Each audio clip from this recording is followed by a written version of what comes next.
let's do this because I forgot to start my YouTube stream. I haven't started my reactions, so good timing. Welcome, welcome YouTube to the stream. We're getting ready to do some reactions. Have you ever heard of a YouTuber named Packgod? Packgod. Like, this man would find some degenerates and then make rap about them and destroy them in his bars. You know what I'm saying? I don't know if they're freestyle. They probably weren't. They're probably written. I wouldn't care. But I like Packgod. You know what I'm saying? To be honest. But he roasts the shit out of the most degenerate streamers or YouTubers or whatever content creators. He roasts people. Like, if there was somebody who was talking shit about their dad or talking shit about anyone, he'd be like, all right, well, I'm gonna roast you. Anyway, I like Packgod, but apparently no one respects Packgod anymore. Well, at least, I mean, according to Ryan Pictures, let me show you. Why no one respects Packgod anymore? Link to the video will be in the description below. But yeah, I don't. Well, this came out like 10 days ago. Personally, I still respect Packgod. I like his shit. So, is this just hate? Is he just hating? I wonder if Packgod knows about it. All right, let's go. We'll be exploring how Packgod's toxic empire collapsed when the kids he trained to, from going viral as a king of roasts to losing the respect of his own audience. We'll be exploring how Packgod's toxic empire collapsed when the kids he trained to attack others decided to use those same tactics against him. He trained people to attack others? Is that okay? So he basically, you're saying he weaponized his audience, he weaponized his chat. Is that what you're saying? Hopefully that's not what he did. But if that's what he did, then if that's what he did, you feel me? There's nothing like trying to fight solid evidence, right? Anyway, I don't know if that's exactly what he did, and I am just stalling so I can edit shit. All right, let's go. Packgod pioneered Discord packing, live-streamed roast battles where participants engage in rapid-fire insults, which became a viral sensation through platforms like YouTube and TikTok. Okay, so something like that, yeah, I get it. Like, you have a Discord full of people that build the strength of their ability to insult others. That's cool. You know what I'm saying? Do your thing. But you have to be aware of what kind of audience you're building if that's the type of shit you're telling them to do. Feel me? So, yeah, whatever. TikTok. It's basically just yelling into the mic to see whoever is the loudest in the room. When you got a Decepticon in your nostril, bro. Come on, boy. If you don't get your tangerine, Mr. Clean, can I get a jelly bean here and stain rusty drain? Destiny 2 DLC campaign. But you might even describe Packgod's DLC content as middle school roasts that make absolutely zero sense. His roasting format was extremely consistent. He'd drop a barrage of loud, nonsensical insults directed towards e-girls or furries, leaving them extremely confused as their brains are assaulted by random nonsense and occasionally ear damage due to his loud screaming, all while adding extremely fast-paced editing to maximize the brain rot. I'm dissing on JJ Alatunje when you fight Jake, maybe someday 4 hail on like a runway, switching out my floors like that wet beans in a Call of Duty gun game. Money talent short, trying to find your talent for hits to come. This formula somehow propelled him to over 5 million subscribers in just under 2 years after launching his channel on August. So it's a formula that a lot of looks like a lot of battle rappers use. You know, I think even Eminem has admitted to using this kind of formula. If they talk fast, if you talk fast and say a bunch of shit, then and nobody really knows what you're saying, then it make it sound good. It's fine. Obviously, Eminem has upgraded his shit because he doesn't just rap fast anymore. He actually, you could actually slow it down and hear what he's saying and understand that shit and still go with it. You know what I'm saying? So obviously Eminem has ascended this level, but I'm pretty sure even he has admitted to like rapping fast just because it sounds like just because like he can win. He's like that. Hold on, let me see if I can find a video, find a clip from it. Eminem, why he started rapping fast. Why he raps fast. I used to rap really fast, and I don't think I was really saying much, but I was just rapping really fast. See? You know, but because I was rapping fast, everybody just, I used to win every battle, like, you know, because it was this rap, like, blah, blah, blah, blah, blah, and other kids were rhyming slow, so, you know, I figured the faster you rap, the better you was. I used to rap really fast. Yeah, it's the same method that Packgod is using here. Trying to rap fast just to rap fast, and you know, it's more impressive than when you're rapping slow. Like, people aren't actually listening when you're rapping fast. They're just like, oh, he going. You know what I'm saying? They're not really listening. But if you actually like rap slow and take the time to, you know what I'm saying, and enunciate everything, and then you'll people will understand you, people will hear what you're saying, and they can comprehend that shit, and then say whether or not you're doing good or bad. But if you're just rapping fast and it's nonsense, people can't really understand it. But but if it sounds good, it'll work. So I think he was taking the same approach. And I think if Packgod slows down and does his thing, and like really roasts the shit out of people, I think he'll skyrocket even more.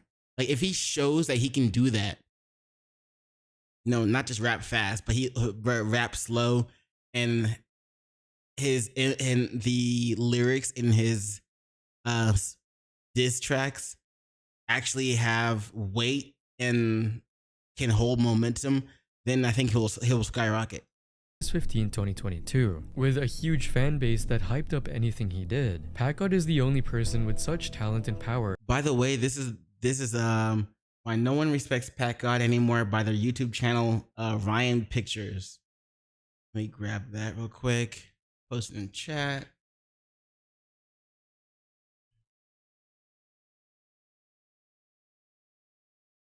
All right, cool.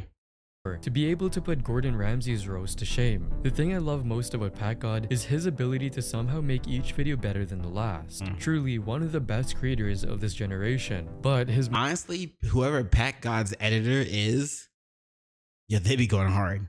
Most viral moments came from targeting controversial figures like Sneeko and EDP445. Watch how Packgod's quote roasting of Sneeko was really just piggybacking off a bigger creator's notoriety, screaming random insults while Sneeko just sits there, probably wondering why he agreed to this. You like Barack Obama's autistic cousin? Wataka no Hama, dumbass boy, you ugly shut your ugly ass up, boy, and the dude in the back, you like a suicide girl from Halo 3, your ass ugly boy. Hey yo, EDP, yo, ridiculous pants. Tell me why your ears are in the nether, your eyebrows are on max brightness, and your neck is an incognito mode, boy. You like the Muffin Man's drug dealer, boy. You got a level 6 diglet sticking out the top of your head, boy. What made Packgod's content particularly concerning wasn't just its lack of substance. Also, level 6 Diglett sticking at the top of your head. You could say the level 6 Diglett sticking out the top of your sticking out the top of your shirt. Instead, like the Diglett being the head instead of sticking out the top of the head. You feel me?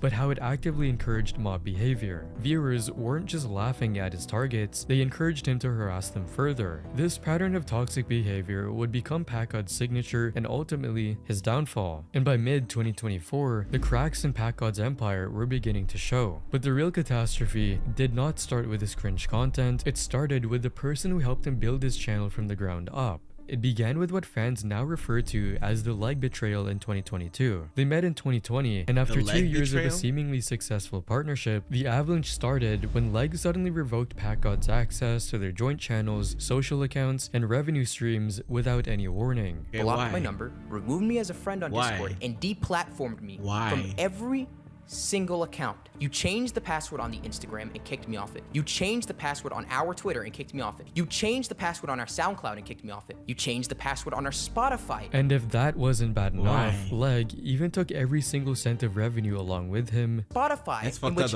you're getting paid every single month for the music that I made, and you kicked me off the DistroKid, so now every single month, you will be getting payments from my music and not be giving me one dime.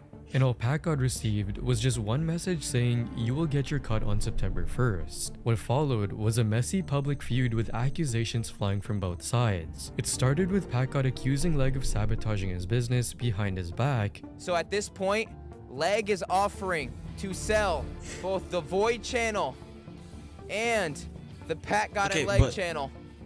This one. What the fuck was the reason for this entire drama? Like, did he just not like he said one day Leg decided to do this. Okay, but why? Did he not like Packgod anymore? Did he find something incriminating about him? Like, what happened? You know what I'm saying? We don't know why. For $75,000. So dude's just gonna sell both of our channels and not even ask me. And ghosting editors who are owed money. It's done. I say it's ready, and then he ghosts me, and I've spent 120 hours of my time to get no recognition, and video doesn't even get uploaded. While taking away all the monthly income from these channels. All that I am asking in this situation is just access back to my rightful 50-50 ownership. But Leg's response revealed something Packgod hoped would stay buried. Packgod refused to pay editors for their work. The same person crying about stolen money was allegedly stealing from his own team. Ooh, and you were never paid or credited for it. Nope. So you reached out to Packgod's girlfriend, and you also reached out to him, and you got no response. That's bad. Nope. So right now, Maya and Packgod owe you $30. That's bad. Yes. Okay. But unfortunately for him, what started as digital drama took a terrifying turn into real-world violence. According to Packgod's own testimony, Leg's friends allegedly orchestrated the swatting of his family home. What the fuck? Your best friend and the co-owner of your Discord server swatted my family. The feud became so well known that Packgod even released a Leg diss track that circulated widely on Spotify, targeting Leg with lyrics like, "Stop making effing excuses for being a thieving little rat. When you scammed for those edits, how you gon' barely do work?" Which further turned their personal beef into public content. Their conflict wasn't just a private matter, it had become entertainment for millions, with drama channels producing videos like The Downfall of Leg that documented every messy detail. But despite the betrayal and loss of access to his original channels, Packgod quietly started taking over by creating new Discord and YouTube channels, gaining over 5 million subscribers and hundreds of millions of views by 2025. While It's me. It wasn't just me. I was part of it. But yeah. Packgod celebrated his fresh start with new channels and millions of subscribers, he failed to address the fundamental flaw. It was around this time that I started to like actually follow Packgod and shit. Like during this controversy, I didn't hear about it from anyone. I didn't even know there was a controversy going. But I stumbled upon one of his videos. I started watching it. Started following him from this point. And his content strategy. You can't. But then around this point, I also heard about the controversies that he was going through, and I started questioning shit. So build an empire on toxicity and expect it to last. Because while viewers were laughing at what appeared to be unscripted reactions, a very different reality was unfolding behind the scenes, one that would eventually catch up with Packgod in the most dramatic way possible. Packgod's rise wasn't just built on tasteless content, it was built on a foundation of fake authenticity and exploitation that ran far deeper than his audience realized. While Packgod's audience believed they were watching authentic 3 AM chaos, one insider revealed the truth. It was filmed at 2 PM and was scripted, a detail that reveals just how little respect Packgod had for his audience's intelligence. Every single spontaneous roast, every random encounter were all fake, and he was making anywhere from $43 to $700 daily from this deception, according to estimates. But Packgod didn't realize he was creating a ticking time bomb. A viral video by YouTuber FlazeFire debunked his content as overly edited and artificial, revealing awkward. I ain't gonna lie. When I said I was impressed with Packgod's editor because there's always so many edits, at the same time I was wondering if it was a little too much. And now they're saying it's overly edited and artificial. Like I like the edits on Packgod's shit, right? I like that shit. Is it too much? Maybe. But I like the edits. It keeps obviously it keeps attention of some people. Even if you have like ADD or ADHD, it'll keep your attention.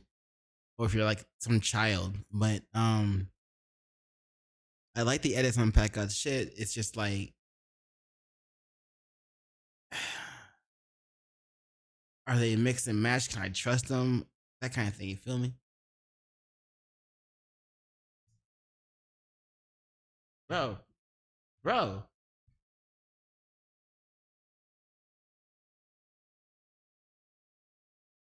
Scenes. Well, after all of my research, I have determined Debunked his content as overly edited and artificial, revealing awkward and less impressive real interactions behind the scenes. Well, after all of my research, I have determined that yes, Packgod's videos are fake.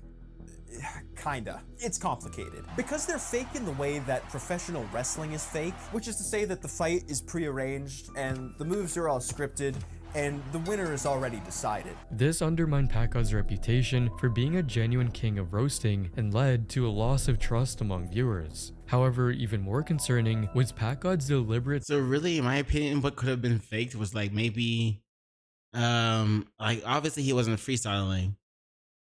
It wasn't off the top. But I guess what could be fake is maybe they could fake a reaction. Like the other person's reaction or some random shit, but like, I don't think it would help. I don't know, man. Targeting of vulnerable groups. When he included disclaimers in his video descriptions stating his content was, quote, made for entertainment purposes, the impact of his content told a different story, as it seemed like a move designed to avoid YouTube's anti-bullying policies. Right. But here is where things get— He didn't want to become he didn't want to become another Leafy. Leafy is here. Y'all remember him? Leafy is here is the one that was like kind of like the cyberbully, I guess. He got like huge reports of cyberbullying, if I remember correctly, and his YouTube channel got like demonetized and like he got destroyed, bro. It sucks. I wonder if did he ever come back? Let me double check. Leafy is here. Drugs arrested and what? Banned. That was 3 weeks ago. By Cluster. Leafy is here, banned 4 years ago. Remember Leafy is here a year ago. Leafy is here. He still has 32.1 thousand subscribers still. And he's been banned, I guess, multiple times, and I guess currently banned. I don't know. I'm waiting for the video to play so I can pause it, but it's not playing. All right, just hit videos. 4 months ago. Ethan boxes key. Okay. All right, so he's able to upload. I guess he's unbanned from YouTube. That's cool. But he's not doing the type of videos that he was doing before. It looks like YouTube big mad at me returning. Leafy is here, re-upload. All right, well, anyway. Yeah.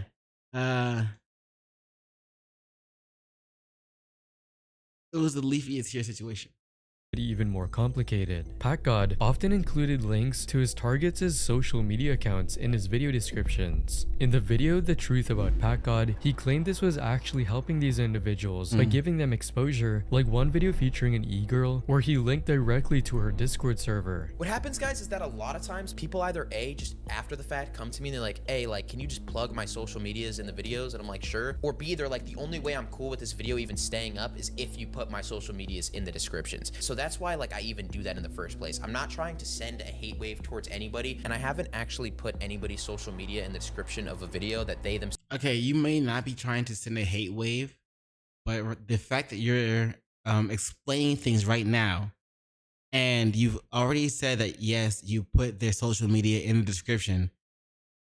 After you roast them, people might go to your description, look at the you know the sources, like who you're talking about, their ass and everything, and then that you, even though you might not be intentionally sending a hate wave, you just finished roasting them, and your audience just finished watching that video, so they might go to the description, see where that person can be found, and then hate on them on their own, purpose. You may not be intentionally trying to send a hate wave, but you might still be sending a hate wave. Feel me? Like, it might be unintentional hate wave send. Have not wanted it to be there. But this explanation falls apart when you look at the power dynamic. A creator with millions of followers directing traffic to smaller accounts creates a flood of attention that can quickly turn toxic, especially when most of those followers are middle schoolers and have watched 10 minutes of their idol aggressively roasting that person. Damn. Whether this was exploitation disguised as promotion or genuine cross-promotion is something his viewers began questioning more and more. He made fun of a teenage girl, then afterward linked their Instagram in the bio, encouraging his followers to arrest them. Yeah, that's what I'm saying. Like, people are gonna see your beats or your roast, and then they're gonna check your description and, oh, this is the person he was roasting. Let me go say whatever I want, or do whatever I want with that information. So, in my opinion, if you're roasting someone, okay, yes, I agree on putting their socials in the description, but at least add like a tag or some shit that says like, do not hate on this person. Don't, talk shit about them. Don't do anything like that. They're cool. They're cool. I just want you to get to know them like I did. Anyway, something that prevents, some stopper that prevents your audience hating on them.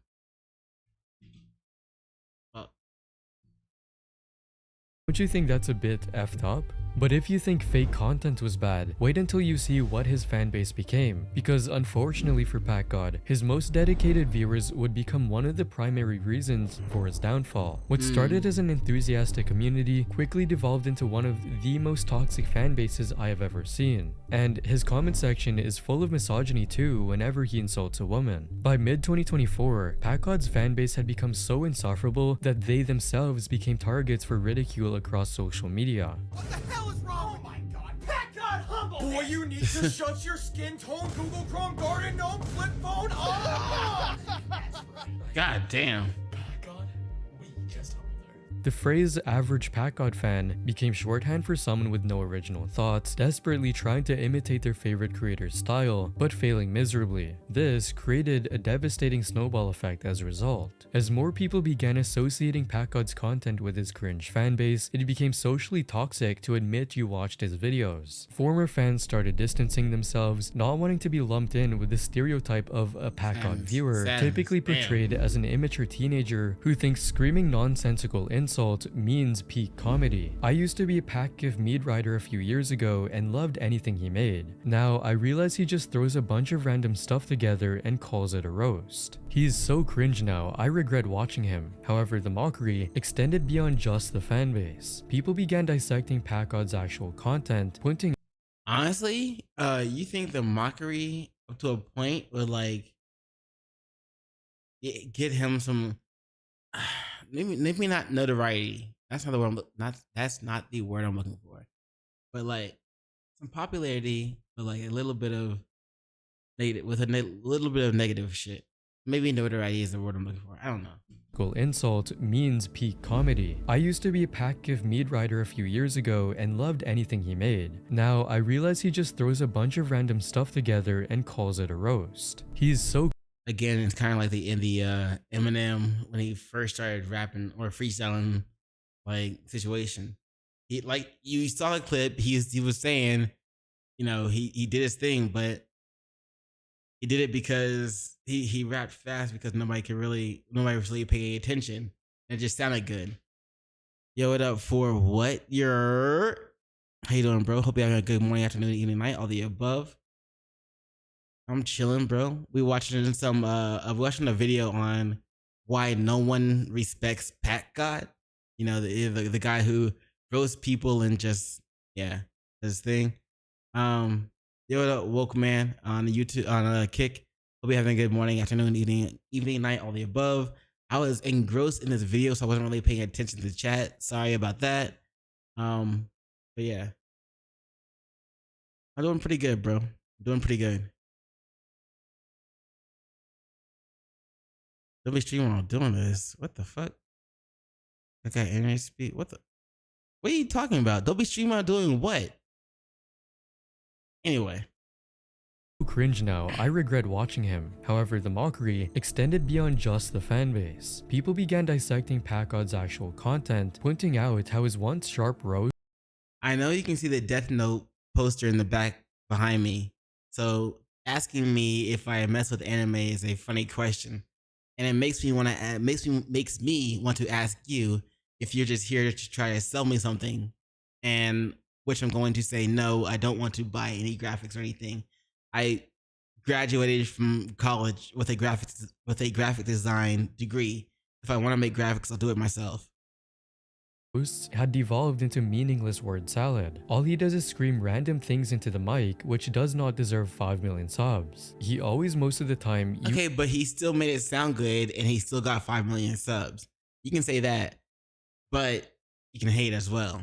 At the same time, like, man's making money. He's doing his thing. You know what I'm saying? Good for him. I'm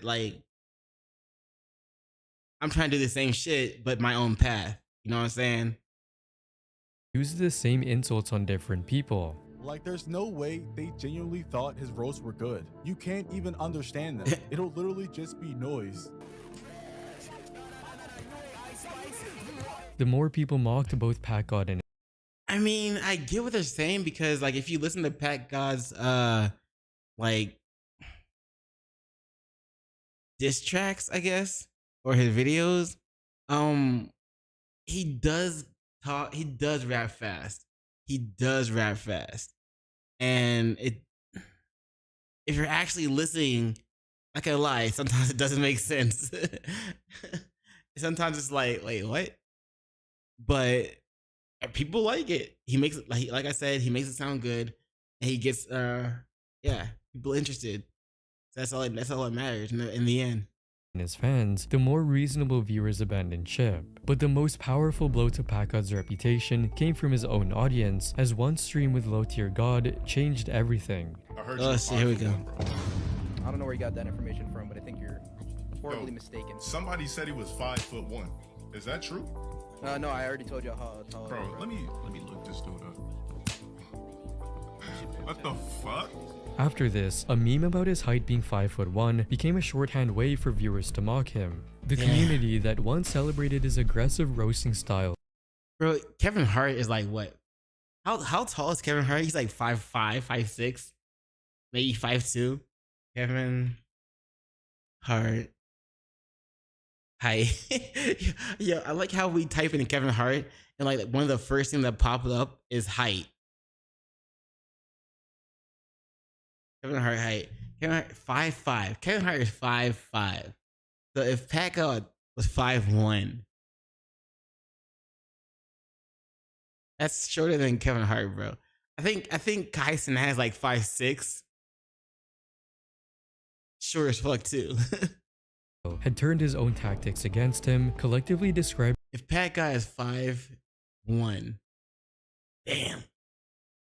Maybe that's why he hides behind the dude from One Punch anime. Him as corny, cringe, and declaring that being a Packgod fan in 2025 is embarrassing. The question isn't whether Packgod's career is over, it's how he lasted this long. It's no surprise that as of May 2025, Packgod's channel sits stagnant at 5.24 million subscribers, a number that hasn't... Okay, stagnant? You can say stagnant, but like low key, That's a lot of fucking subscribers. You know what I'm saying? That's a ton of fucking subscribers. So stagnant, sure. But 5.24 mil is a good point to be stagnant at. What is he at right now? Have people unsubscribed? If they have, I wouldn't be surprised. If they haven't, I still wouldn't be surprised. I don't give a shit. Let me see.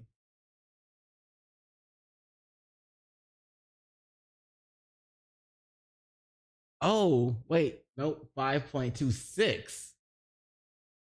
5.24. 5.26. Hold on, let me show you. You can't see that shit. Hold on. Let me show you. He's at 5.26 right now. So 5.24 here. This video was made when? 10 days ago. 5.26 here on his actual channel. So I don't know if your video worked, my guy. What did he do in the last 10 days? There's 6 months. That's 6 months ago. 1 month ago. In the last 10 days, he did nothing, but he gained he gained 200,000 subscribers. Okay. All right.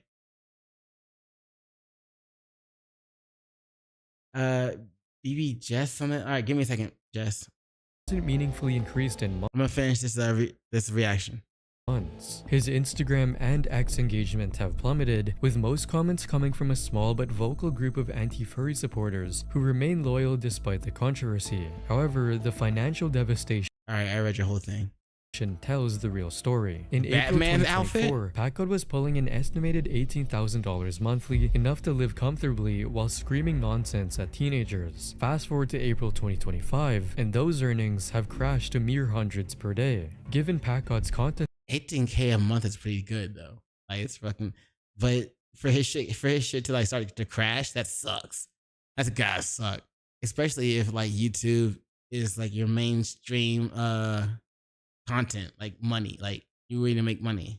Style, often controversial, profane, and sometimes age restricted, it's possible that YouTube's algorithm actively suppresses his videos to avoid promoting content that risks violating guidelines or advertiser preferences. You know what? I think that's pretty much being shadow banned, and I feel like I'm shadow banned on YouTube as well.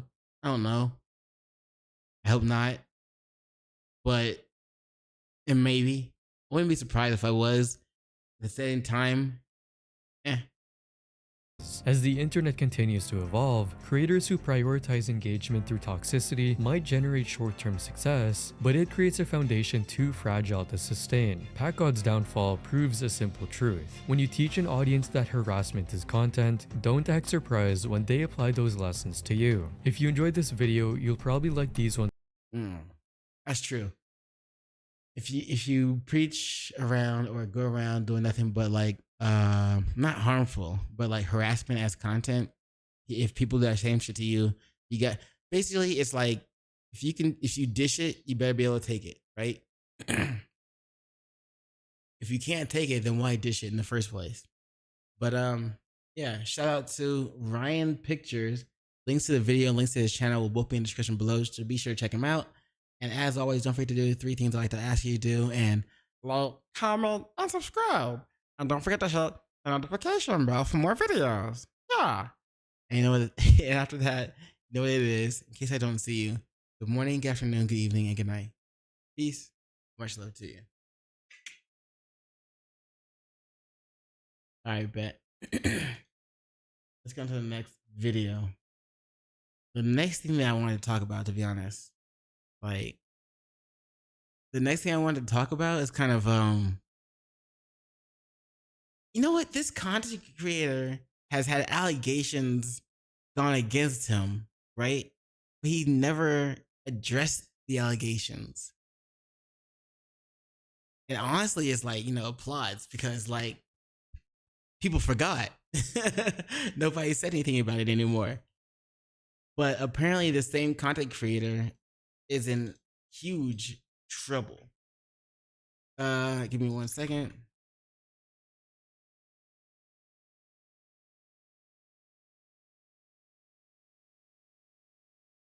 This is what we're gonna check out.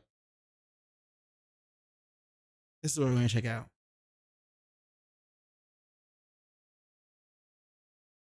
As big and recognizable as Mr. Let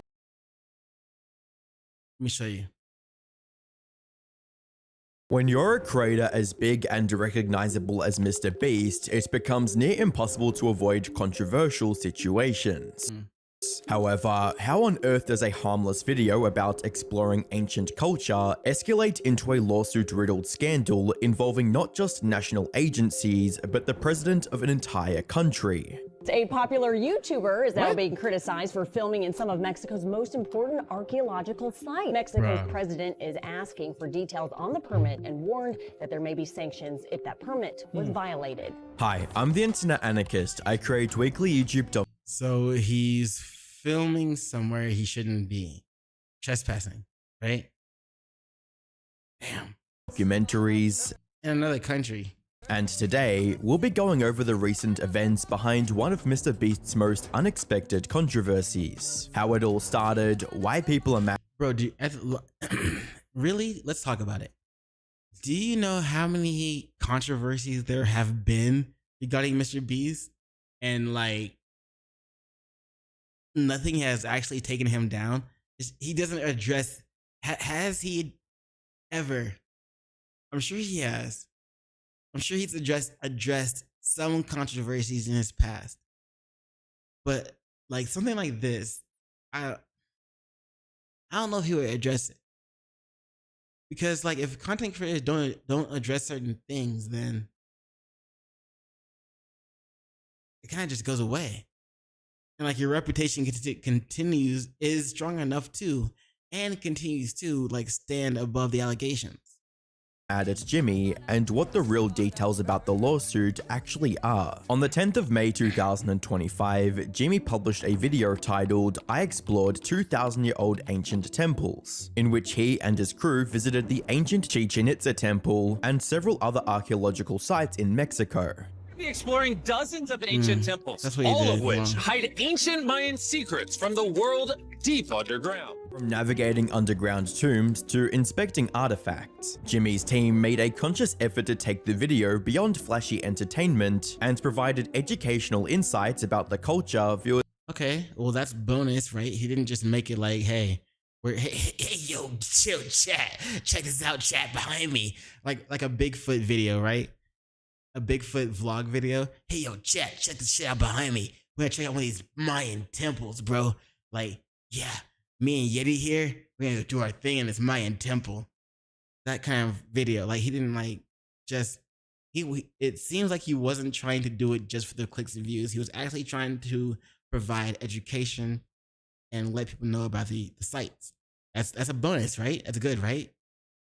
Might not have known otherwise. Now that we're at the end, you said you had a surprise. Yes, this has been found in the last 2 decades. Oh. Whoa, what? It is a funerary mask. And this is the face of one of the kings of the Snake Kingdom. The Mayans used masks like this one to shield those that have... That's kind of dope. It was a mask. Hold on. Oh. Whoa, what? It is a funerary mask. And this is the face of one of the kings of the Snake Kingdom. The face of one of the kings of the Snake Kingdom.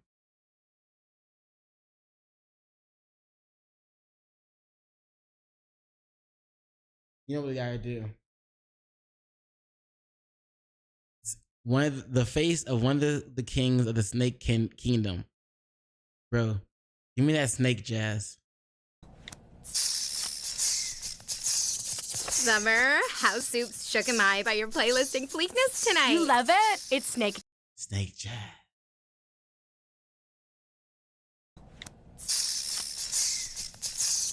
Summer. Anyway.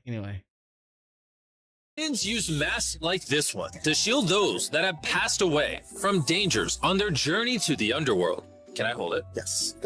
This was made over 1,000 years ago. Yes. Which means my great-great-great-great-great-grandparents. So it's like, is it made of emerald? It looks like it's made of emerald. Have you ever heard of the emerald tablets of Thoth? Have you ever heard of the emerald tablets of Thoth? If you haven't, You should probably check it out. Parents weren't even alive. Why is this not in a museum? Why is a YouTuber holding this? Get this away from me. Take it, take it. Don't tell anybody. Okay, I totally won't show 200 million people. Culturally significant. If I was one of his like friends in that cave, I would be like, yo, can I hold it too? Can I hold the damn thing too? Like, come on. Significant sites like these are often highly restricted. How many moments do you get like that to hold some shit like that? And not to pass it to your friends. Hey, you want to hold this shit? Hey, bro, puff, puff, pass. Hold, pass. Don't drop that shit. Party foul. But yeah. Come on, man. If I was one of his friends, I would be like, yo, let me hold that shit too. Restricted areas that even most archaeologists aren't even given access to. However, for some reason, Jimmy was seemingly given privileged access to the area, something he made sure to point out in the video. It's actually a pyramid built on top of a pyramid. So the deeper we go in, the older things get. Be careful, boys. It's so sketchy, Jimmy. Can't believe the government's letting us do this. It really is crazy. Not even archaeologists are allowed to go back. However, there were parts of the area Jimmy's team couldn't set foot in. Cool. At the top of this pyramid is a temple so sacred to the locals that no one is allowed up there. Out of respect for the culture and all the people who hold this very sacred, we are not going to touch the temple. As unassuming as the video and its contents might have been, it was about to spiral into a much larger controversy that's— Wait, okay, so if he had the government allowed him to do this, right? They gave him permission and they were fine with it. Even certain archaeologists, like even most archaeologists couldn't have access to the places that he went. To the places that he went. However, the government also restricted him from visiting certain places. So why is Jimmy dealing with backlash now?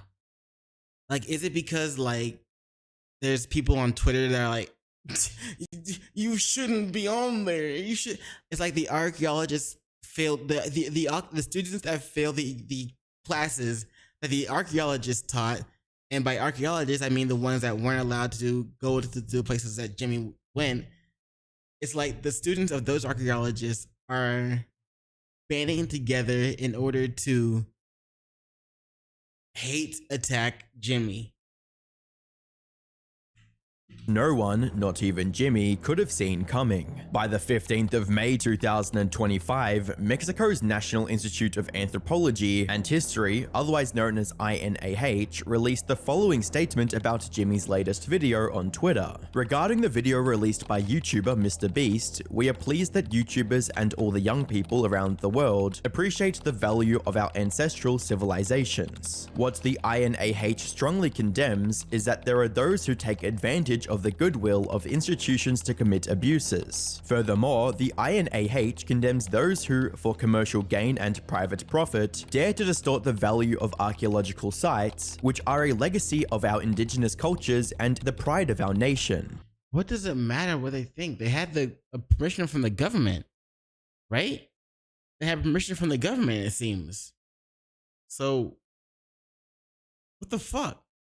Following this, the INAH pointed out their major concerns with Jimmy's video and outlined the steps they'd be taking to correct these issues. Reading, the permit issued to Full Circle Media, representing Mr. Beast, did not authorize the publication of false information or the use of images from archaeological sites to advertise trademarks for private profit. The nation's heritage, which is public by nature, cannot be exploited by commercial enterprises. For this reason, the INAH has filed an administrative lawsuit against the production company, demanding compensation for damages and a public retraction for failure to comply with the terms of the permits issued in good faith by the institution. At a first glance, this post seems incredibly damning for Jimmy and raises questions. I don't know. I'd be like,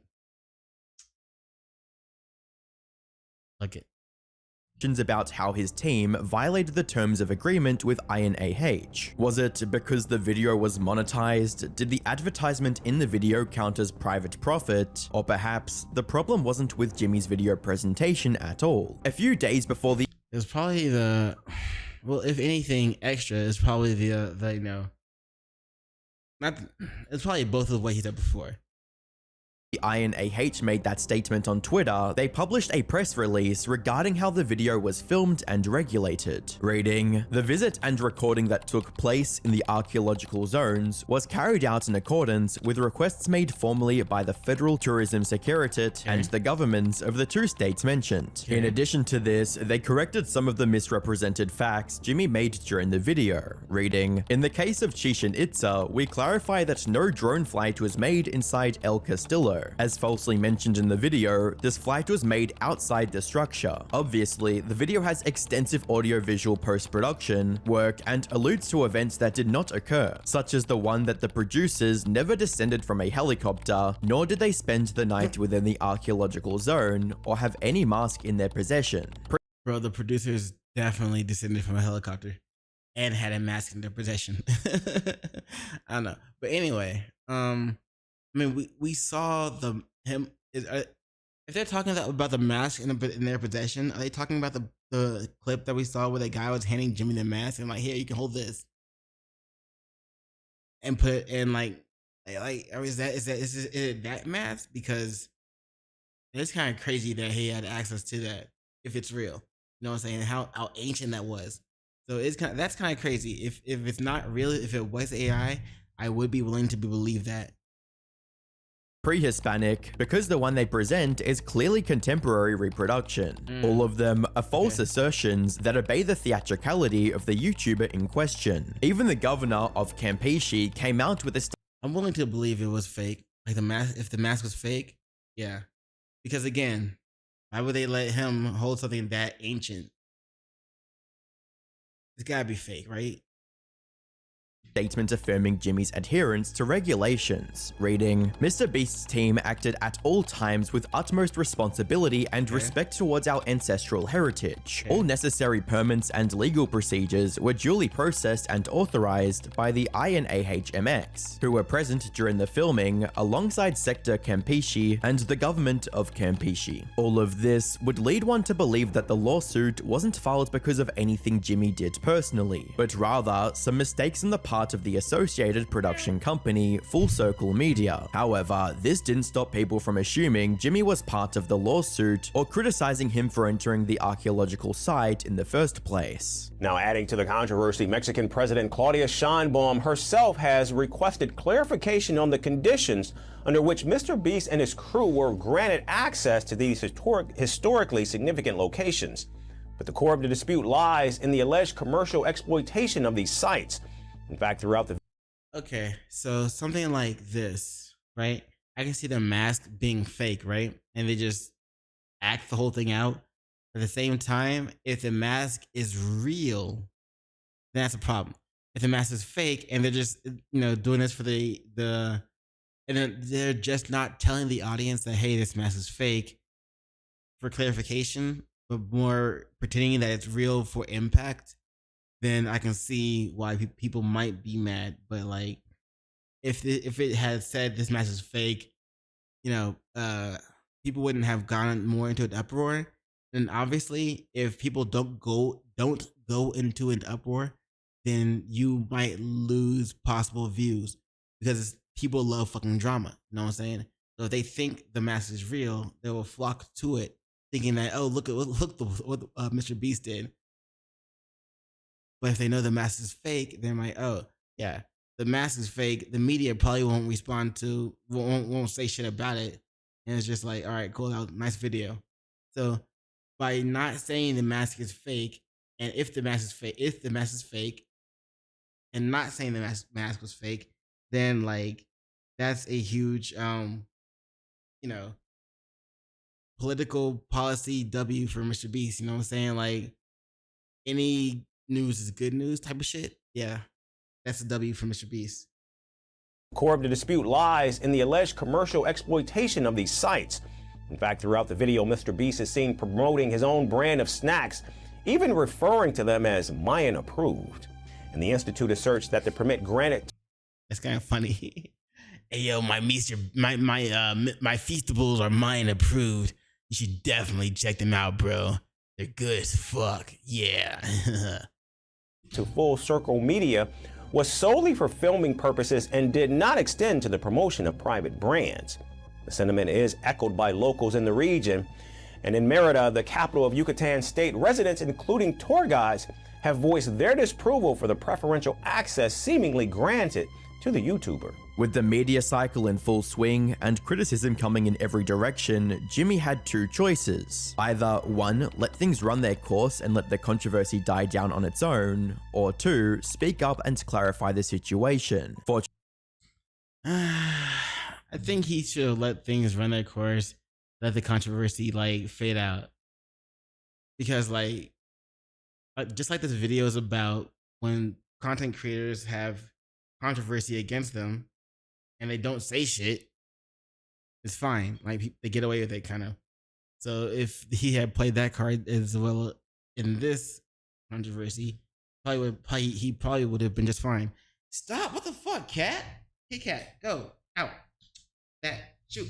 Fortunately for Jimmy, he chose the latter. But would that be enough to convince those who already assumed he was in the wrong? By the 18th of May 2025, Jimmy tweeted out the following statement defending his visit to the ancient Mayan temples. Hold on, I'm still here. I've seen a lot of stories about our recent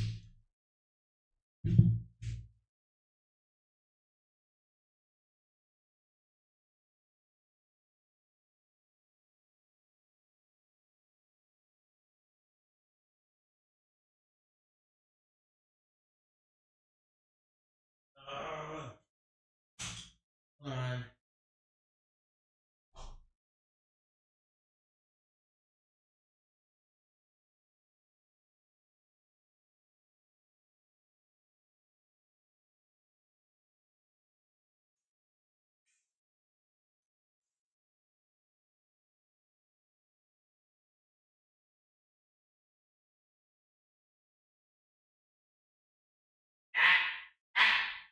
Yeah.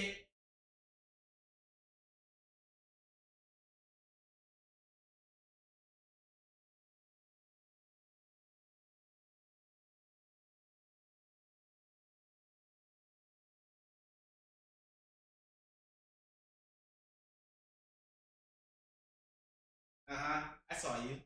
Fuck you.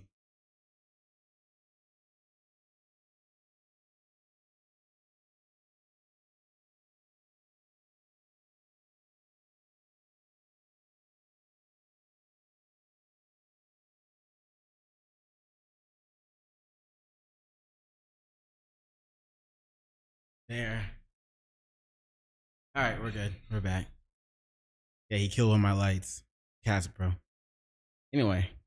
Video in Mexico and wanted to clear some false things being said. We did this video to get people all over the world excited to learn more about their culture. Much like we did with our pyramids video, we are not and never have been sued by them, lol. That is false, and it saddens me to see people spreading lies. We filmed with full permits, followed guidelines, had representatives from government agencies following us, Mexican archaeologists to make sure we were accurate, and representatives. Yeah, I'm sure they weren't there by themselves. They had to have people following them, right?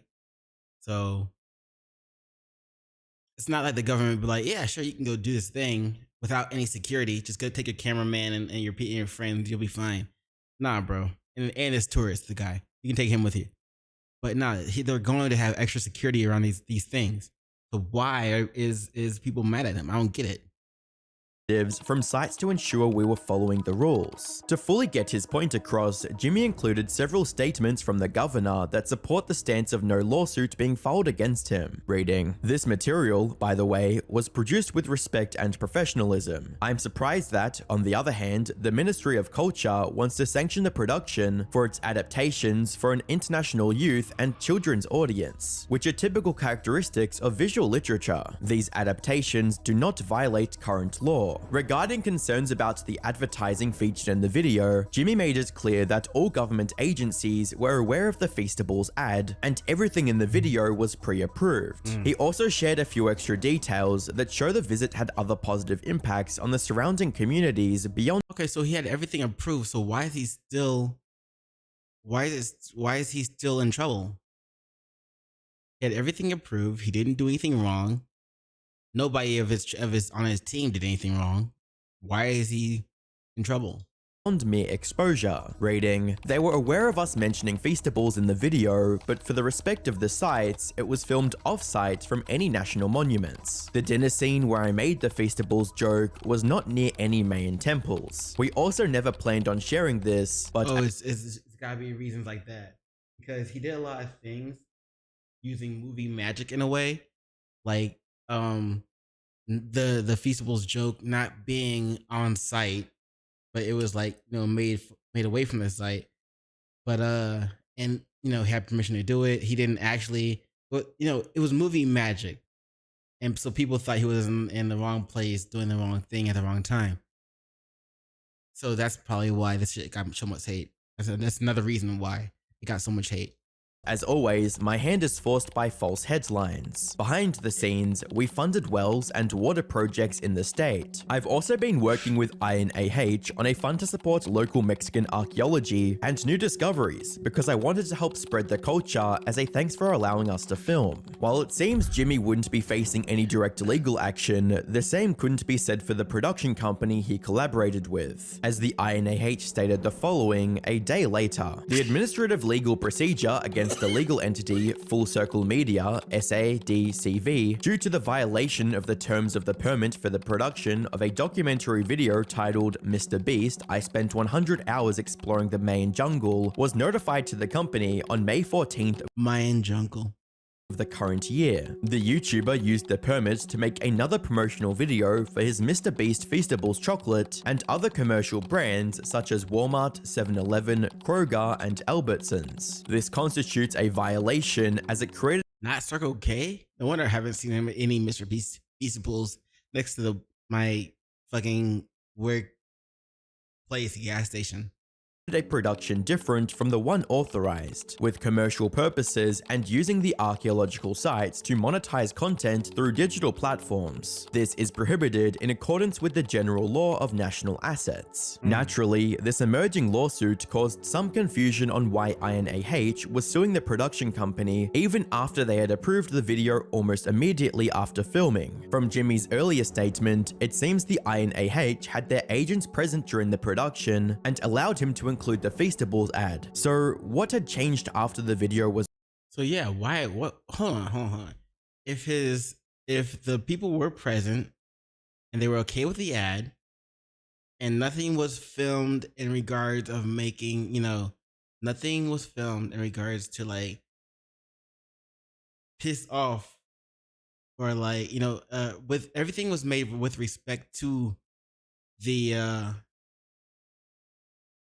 monuments and everything. Even the commercial, it was filmed away from them. And he had the people with him. So why is he in trouble? Was released. More importantly, what would the result of the lawsuit mean for the Mr. Beast brand and the production company that he worked with? The current Mr. Beast controversy is the perfect example of doing everything right, but still losing the game. From Jimmy's perspective, he had gone through all the necessary red tapes to get the video produced, even going the extra mile to give back to the community he worked with. However, he inevitably ended up getting caught in controversy on a national scale. Could it be that the Mr. Beast brand is simply so big that it has become a magnet for contention, or was something amiss behind the scenes? Either way, I don't know. I feel like at a certain point, you know how you live long enough to become the villain, to see yourself become the villain. It's kind of like that. If he did everything right, then why are they still saying that, he did things wrong? And the production team that he was with, he had all the permissions that he needed. The government was cool with it. So why make it look like he's in trouble? Like I don't get it. It seemed like he didn't do anything wrong. Is it just because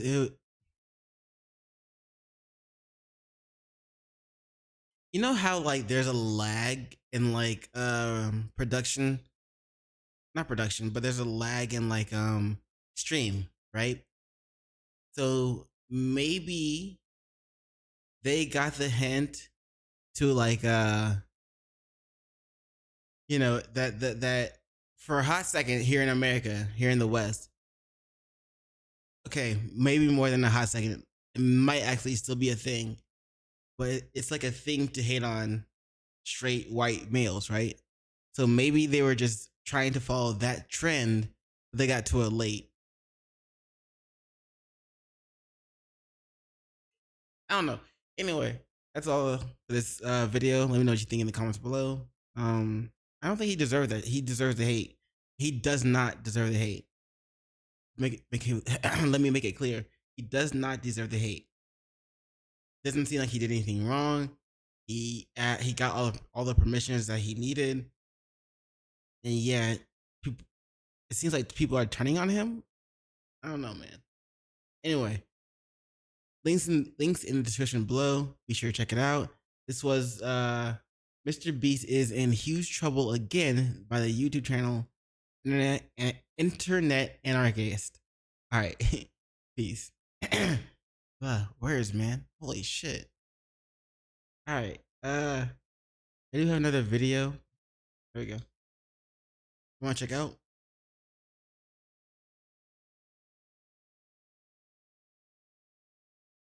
This one, we're going to have a little more fun with it.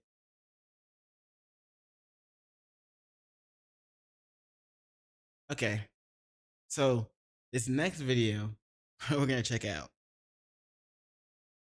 I've been waiting for, like, people to start like the next wave of this style of content to come out. You feel me? Let me show you. The Return to Freddy's, Episode 7, Spring Trapped, FNAF VHS, by the YouTube channel of Alex. Let's check it out.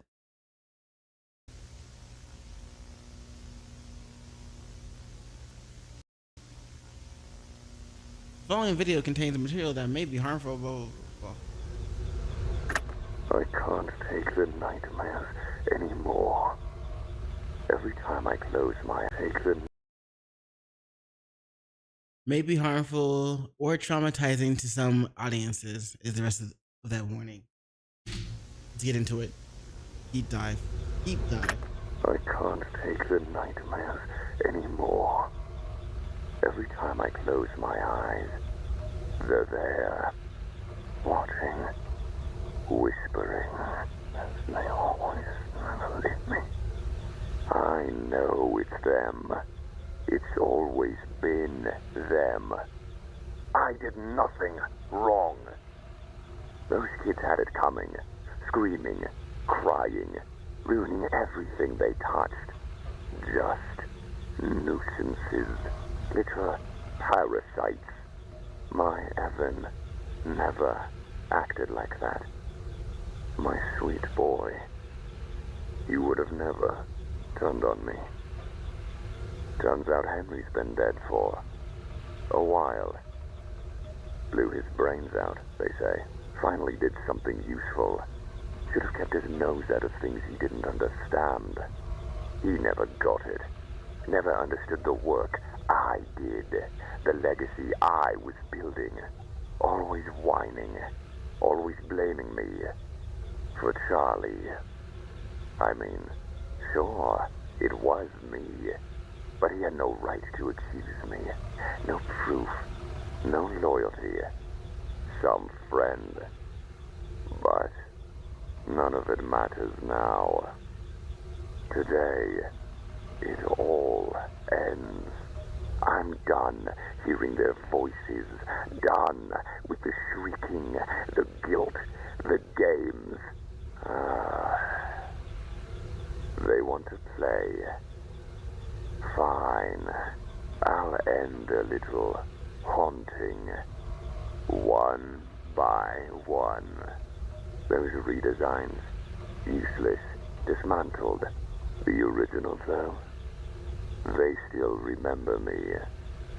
That's how I'll drag them back to when it all started. Back to a place they know.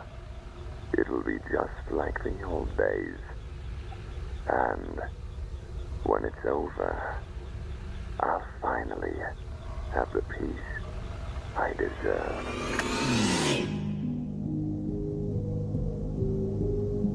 I bet. The Return to Fredbear's, Episode 7, by the YouTube channel Valix. Links will be in the description below. Be sure to check them out.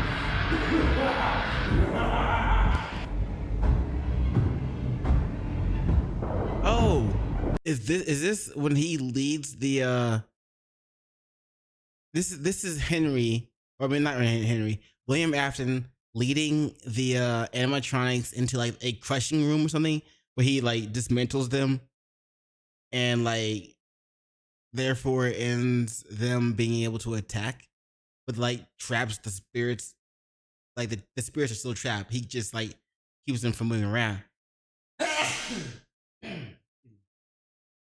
Is this that? That's what it feels like.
There he is. Smacked him up. Straight smacked him up. So yeah, this is like when he lures them into a random room and dismantles them. This is that. This is that in animation. We've heard about this scene a lot in the video games and a lot in like theories of the game, but we've never seen it animated. Like out of all of the Five Nights at Freddy's VHS tapes that I've seen, I've never seen this scene animated. Does that make sense? I've never seen this scene animated.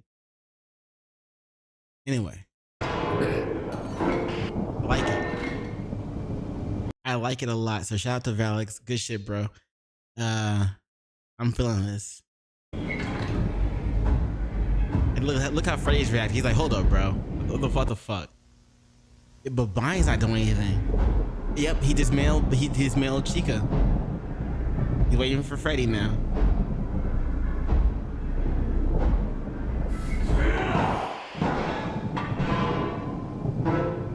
Hey, yo. William Afton is a dagger user, bro. Look at this man's. Look at this man's. He's a twin dagger user, bro. You see him in any MMO? Look at me. You see William Afton in any MMO looking like this. Mans is a twin dagger user. Mans will destroy you easily. He's a level 99 twin dagger user. Look at this shit, bro. Watch this shit. He's already dismantled Chica. Watch this shit. He about to catch Freddy off guard, bro. He about to watch. Hold on. Okay. Look at that skill. Look at that fucking execution. Look at that skill. Look at that execution. One more time. One more time. One more time.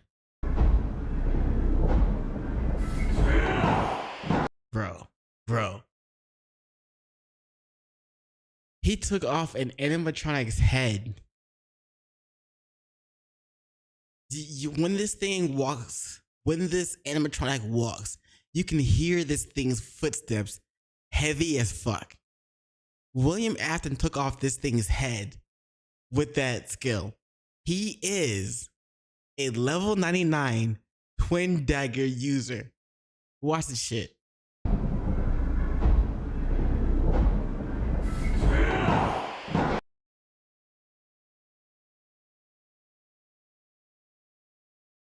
Do you know how heavy that has to be? He attacking for the head? Do you know how heavy this has to be? My nigga. Twin dagger user. Like William Afton taught Shaco how to shake. If you know what I mean. If you have played League of Legends, you know what I mean. Don't start going like, oh, he's a League of Legends player. No. Calm down, chill. I haven't played League in a long time, but I do know who Shaco is. But anyway, that's some Shaco shit. Like, Mans is a level 99 twin dagger user. Like, he taught Bell how to fall in love in dungeons. No, wait, that's weird. He taught Belle how to talk to girls in dungeons. You know what I'm saying? Spit game to girls in dungeons. You know who Belle is? Belle from Belle? Yeah, Belle. Dungeons, Belle. Look it up. You'll get it. But anyway, William Afton, level 99, twin dagger user.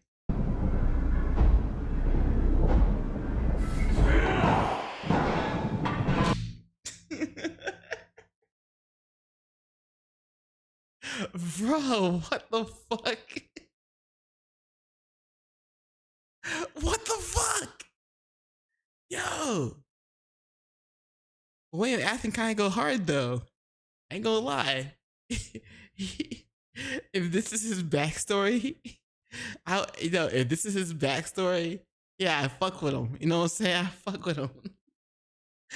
Hey yo, he's a guild master, bro. He's the guild master. At this point, he's the guild master. He's leading his team on his raid, on a raid of the FNAF pizzeria. He's leading his team on a raid, and he's like, all right, hold on, let me take out Freddy real quick. Let me take Freddy out real quick.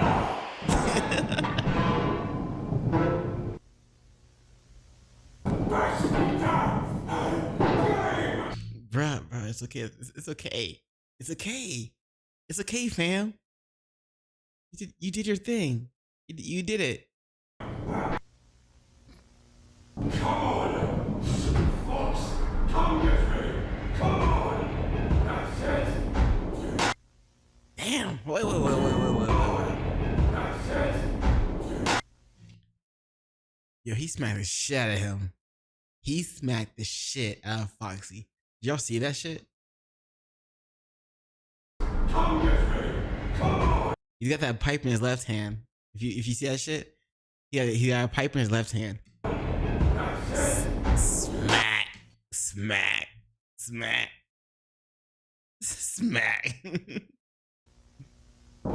Come on. That's it.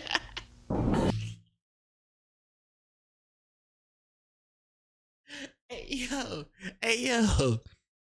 William Afton kind of go hard, bro. William Afton kind of go hard. Like, bro, smacking the shit out of you. He's like, yo, not only am I gonna dismantle you motherfuckers, I'm gonna make sure I smack the shit out of y'all. Level 99 twin dagger user. Fuck with me, bro. I'm gonna take the shit out of Freddy, assassin style. I'm gonna smack the shit out of Foxy with a pipe. I mean, you don't have to get a clue. I can tell you what right now. It was me in the pirate room with a pipe, with a lead pipe. That's how I took out that's how I took out Foxy. You're like, you ain't gotta ask about it, bro. You ain't gotta need a clue about it, bro. It was me. I did that shit.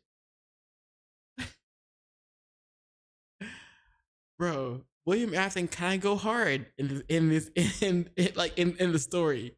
If you really think about it, as we're being shown by Valix, shout out to this video. Links in the description below. Be sure to check out his channel. Subscribe to my channel. Subscribe to his channel. But anyway, this shit go hard. What are you? It can't be. No. No. The fuck?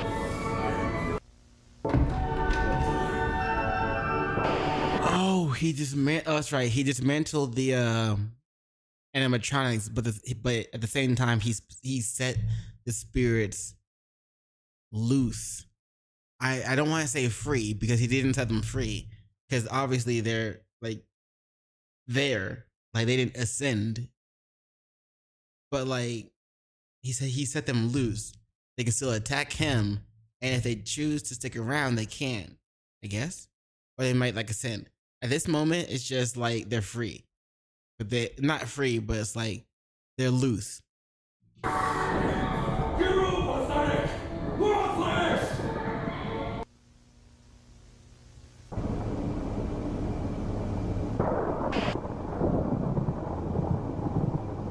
Okay.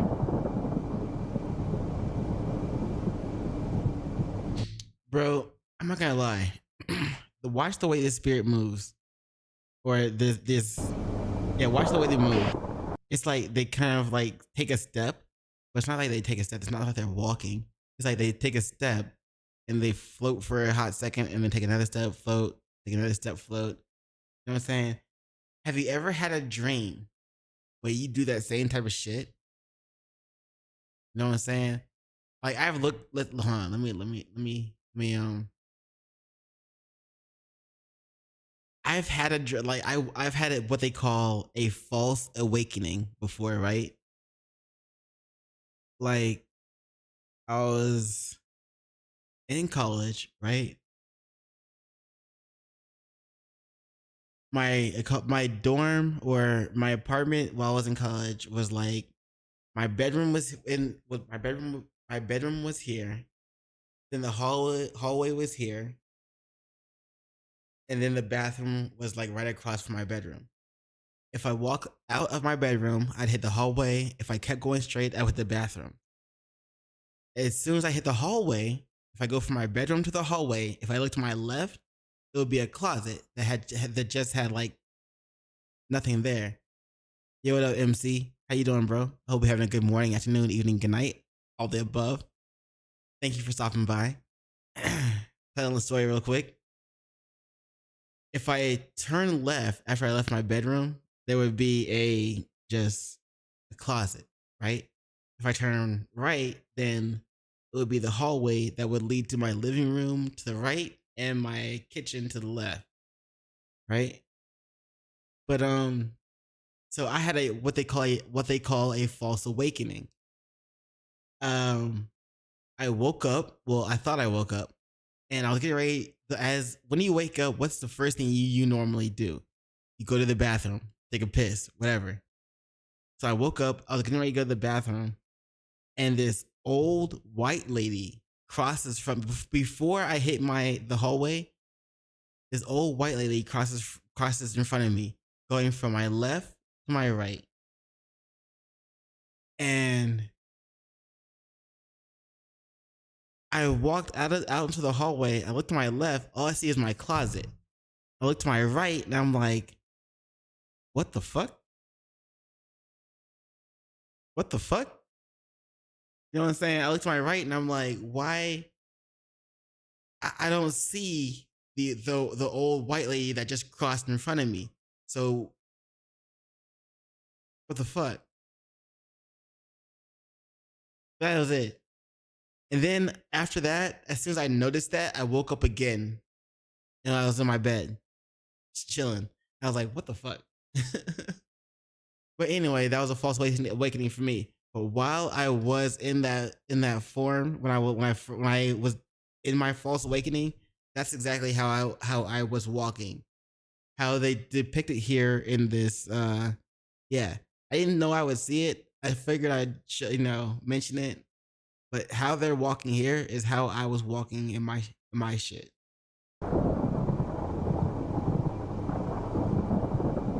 It's like you take a step and you float for a second, take a step, float for a second. It's weird.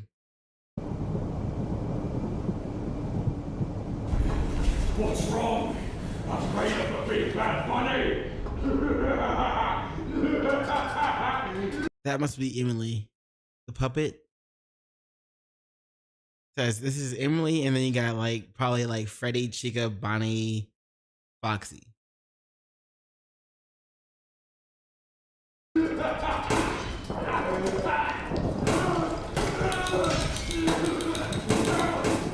Will I go on Titanic 2 in 2027? If there is actually a Titanic 2 in 2027, if there is actually a ship that's Titanic 2 in 2027, it's just gonna be a cruise ship. Hell yeah, I'll go on it. If it sinks, I'll enjoy that adventure too.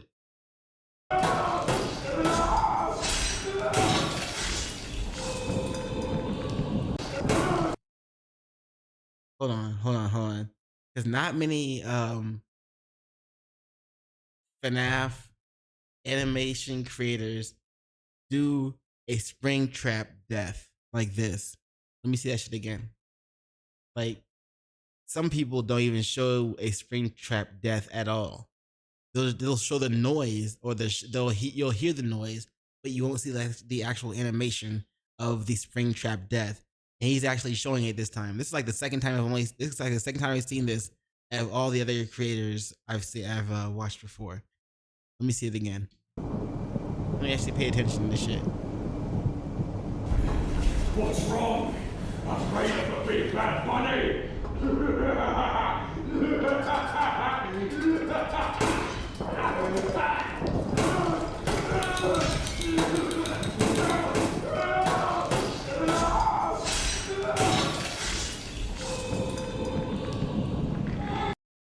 That was good.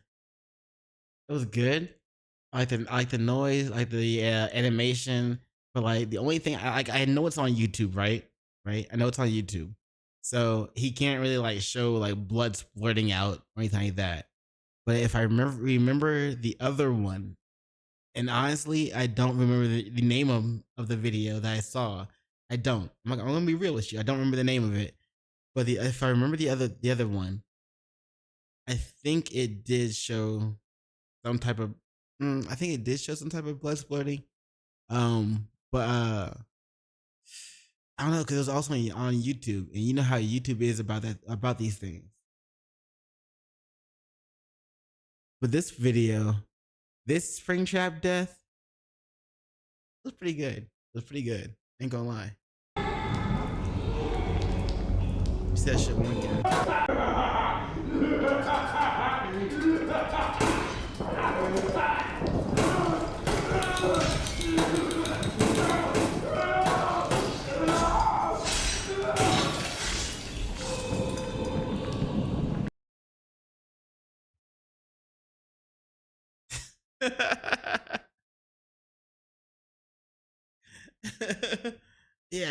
Nah. This was a good death. That was a good one. Also, Minecraft story Roblox with a 0 bit to play that at the right perfect time. That was great.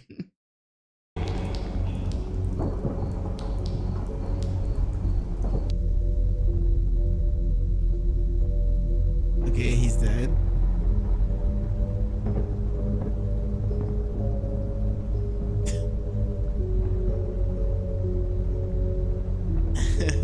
What's that?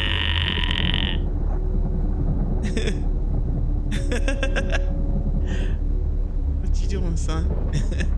Chilling, bro. How you doing? I hope you're having a good morning, afternoon, evening, night, all the above.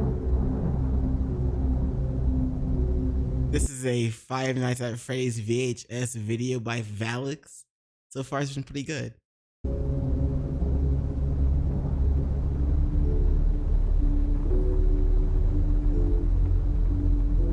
Bubble Pop. What kind of name is Bubble Pop? If I hear Bubble Pop, I think Quibble Cop. And then I think that AI shit streaming thing that isn't really working right now. But at the same time, once it hits peak, so many streamers are going to be switching to using that thing.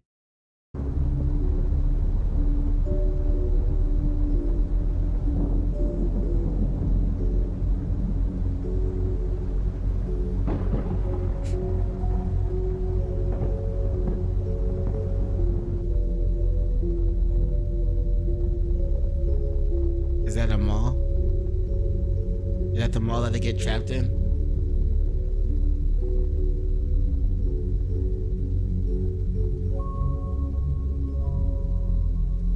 I'm not gonna lie. Some of my favorite Five Nights at Freddy's videos are FNAF and the Backrooms mix. Like it's a collaboration of Five Nights at Freddy's in the Backrooms. Those are my favorite FNAF videos, and a lot of those start in the mall.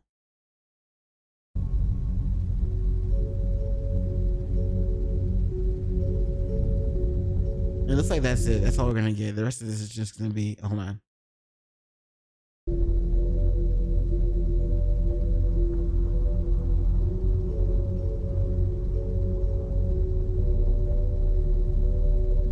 Yep, the puppet is there. Foxy disappeared. Bonnie disappeared. Freddy's gone. Chica's gone. Chica's gone. Puppet, what you gonna do, bro? You say the end, but Puppet's still chilling there, because I think Puppet is Emily, right? Emily, Henry Emily. Is that who Puppet is? I think she just holds a grudge, if I remember correctly. She just straight holds a grudge, and wants to make sure that William Afton continues to suffer, and she doesn't want to let go. That's probably why her mask does not disappear. I'm not sure. Let me know in the comments below.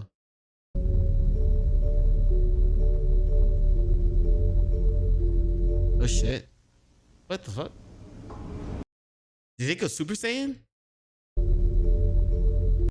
Hold on.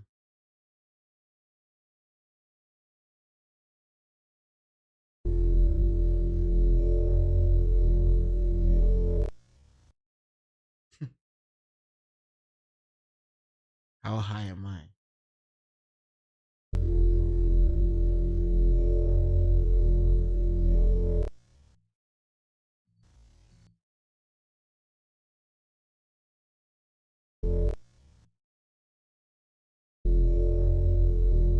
There's that face. Yeah.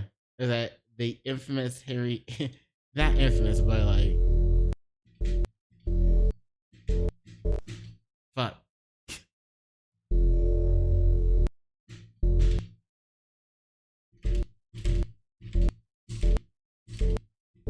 That face. There you go. Except it's smiling creepily. Anyway, that was the end of this FNAF video. I do love the FNAF lore. But I wish the movies were like R-rated so that I think the movies would be a lot better if they were R-rated. It actually show like some things that are described or are like alluded to. You know what I'm saying? So I don't know, bro. But I like the game. I like the lore. I just wish the movies would depict the actual. And I know I know Scott Cawthon likes to like allow people to make, you know, fan make creations, fan made videos. So like if somebody had the money to make like an actual like blockbuster movie, but like an R-rated version of FNAF, would Scott Cawthon still allow that if they asked? I hope so, because that'd be cool. Like FNAF would be such a better story if such a better movie if it was, you know, rated R. Like the story is good as fuck. It's a creepy ass story. If you actually know the story behind FNAF, like with dead children and shit like that. It's creepy ass story. But it would make a good actual movie if it was rated R. All right, that's all for this video. Links will be in the description below. Check out Valix. And yeah. Peace. Anyway, I have one more video that I want to check out. So it's been a hot second. It's been a hot second since we checked out some SCP type shit. You feel me? So what do you guys think? Have you guys heard of SCP-056? Have you? Well, guess what? Neither have I. We're gonna check it out right now. SCP-056. Let's see. The subject is to be allowed access to any object to any object it desires, with the exceptions of weapons, communication devices, and internet connection. Yeah, bro, you can have whatever you want, but, and I know we have you captured, right? I know we have you captured. You kidnapped. You can't go anywhere. You can have anything you want, but yeah, no. We can't let you have any access to communication services, internet connection, or weapons, you know, because we can't really trust you. But thank you for sticking around. Yeah, I can get you a peanut butter and jelly sandwich. You know what I'm saying? You know, PB&J. You want one? Yeah. No, bro, I got you. No, I got you, bro. Scrambled eggs too. Yeah. No, I got you. Hold on, come on. I got you. So anyway, let's see. It may wander the research sector as it wills. Okay, so it can chill. It's like it's calm enough to just like walk around the research section where other people are. Okay. But never allowed to access the floors with exit. Can't go up or down. It's trapped. Yeah, homie. There's one hallway. That's all you, bro. There's one floor. It's all you. You want to go upstairs? Nah, bro. Oh, no. Oh, you want to see what they got for lunch? How about I go check for you? That way you can just stay here. Yeah. I got you, bro. It's all good.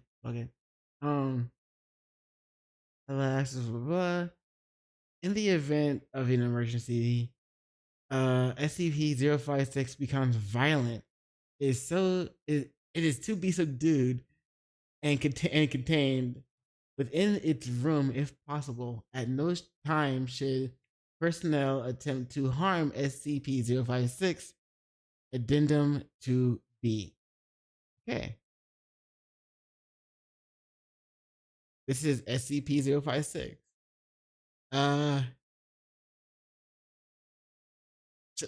YouTube channel is SCP Explained. Links in the description below. If beauty is in the eye of the beholder, then it is generally true that everyone would like to behold it Bruh. If you ask her what she would rate herself, she would tell you she's a 10. The eye of the beholder, then it is generally true that everyone would like to behold it at some point. Beauty can take many forms, and that much is especially true of SCP-056, also known by the appropriate title, A Beautiful Person. The Euclid-class SCP has an infamous tendency to combine its shape-shifting abilities with an incredibly condescending and haughty attitude towards other beings. While other shape-shifting anomalies use their powers to blend in with humanity or to hunt their unsuspecting prey, SCP-056 uses its powers for the sheer thrill of being better than whatever it is mimicking. The question is, what is the truth? Bro, this thing is like the epitome of envy.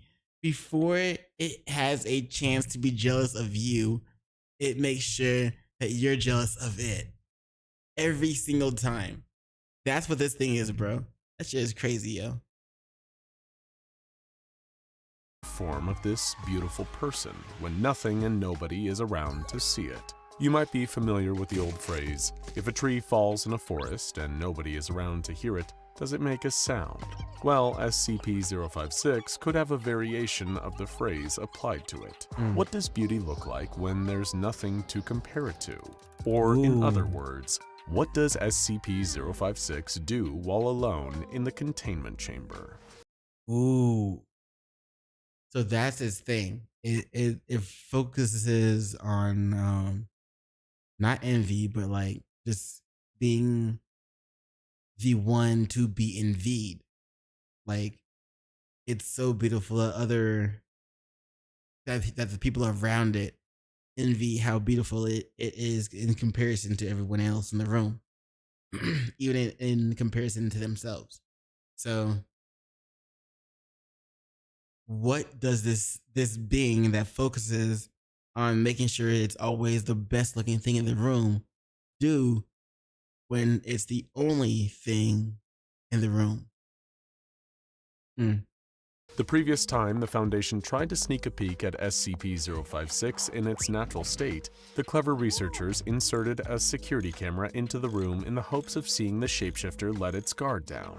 But SCP-056 was clever too, or at least audacious enough to mock the attempt, and transformed into a security camera of much higher quality and stared back. Additionally, Bro, it's like, oh, you trying to see what I look like in my natural state? Bro, I'm just gonna turn to a camera that looks better than you. You think you look good as a camera? Shit. Let me show you what a real camera looks like. the footage featured a glitch of low visibility to allow the transformation to take place unobserved.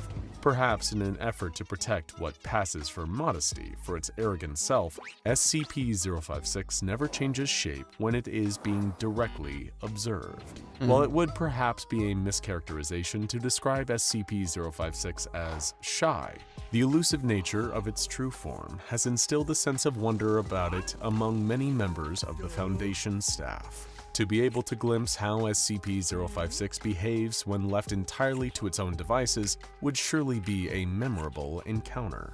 Could it be possible that 056... So it's kind of like having a stay-at-home girlfriend that just makes sure she looks good every time you look at her.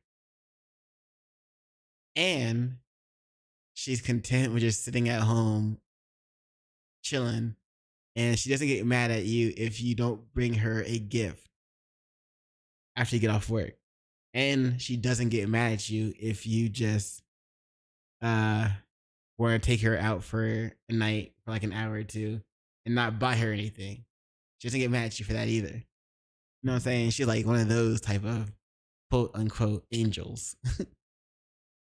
Is even more beautiful than comprehension in its true and currently unknowable form, and that diminishing its own appeal down to merely being a step above its subject is just another extension of its insulting personality? Damn. Or could it be that think it's all the rude. bullying and shaming that SCP-056 participates in is simply a cover for the fact that it is deeply embarrassed by its own true appearance?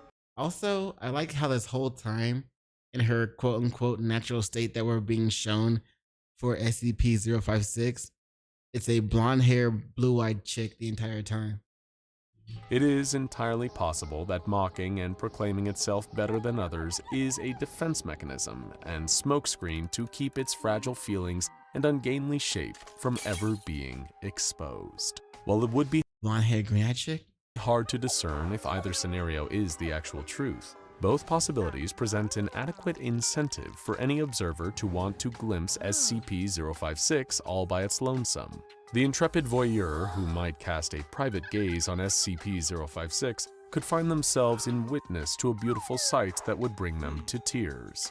Alternatively, it could confirm for them that all of the relentless teasing that had been endured by those in presence of SCP-056 could now be turned on the creature in a cathartic roast of revenge. With the assistance of hidden cameras, the I mean, what if it actually did look like Cthulhu or like that shit? And it just wants you to think it looks like that. What if you try to sleep with it? And that's what it looks like. And you think it looks like that.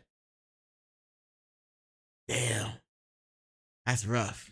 by those in presence of SCP-056 could now be turned on the creature in a cathartic roast of revenge. With the assistance of hidden cameras. Also, were those weed leaves? Those marijuana leaves? No? Yes? What if you fell asleep with it next to you? With it, bro. No. If you fell asleep with it, hold on.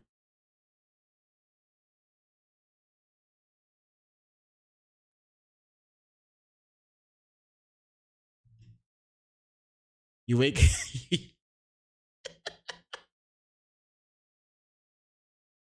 you wake up to this. That's what you wake up to, my guy.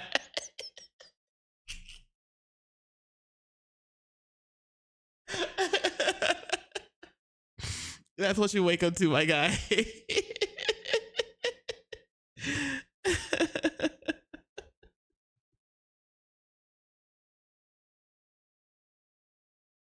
Yeah. That's what you. Yeah, you wake up to. That's what you wake up to, bro. That's it, man. She looks 51. That's crazy. But I couldn't argue with you, bro.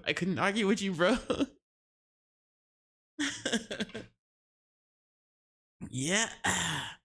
That's her versus her.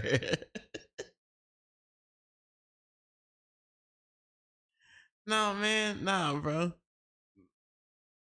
Makeup is an enhancer, bro. And yet men go through life without being able to use makeup. You know what I'm saying? Like, damn, bro. Look at the difference. You wake up to what? Good luck, bro. Where were we?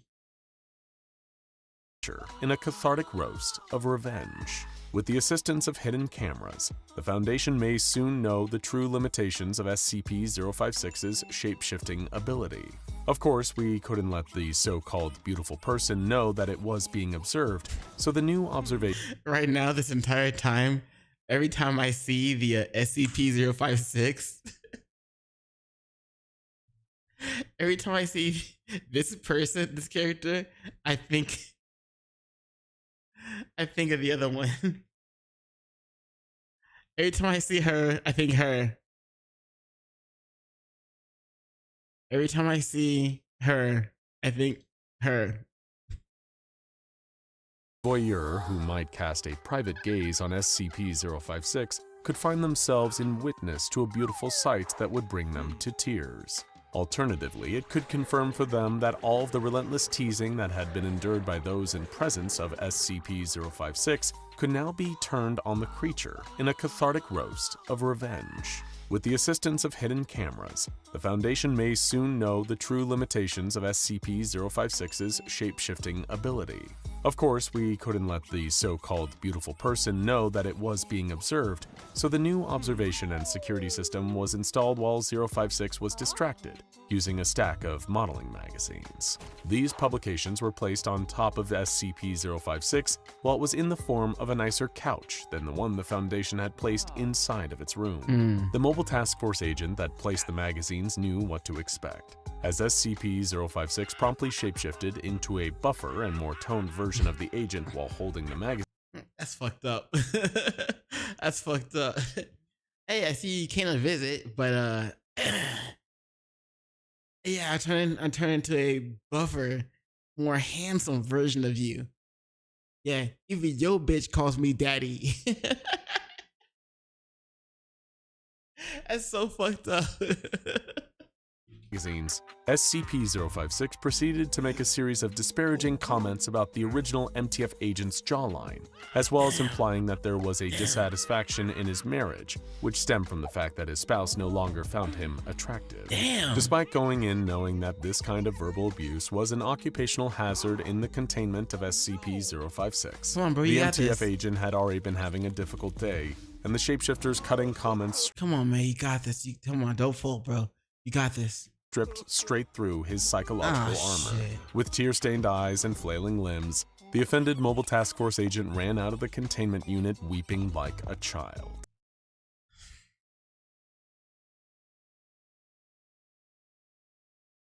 Yo, how? Yo, Area 51. Hey, guys, what y'all doing, bro? Like, I know look at me, look at me. We both know you're better than this. We both know it. So why are you doing this, bro? Why are you making yourself look so weak?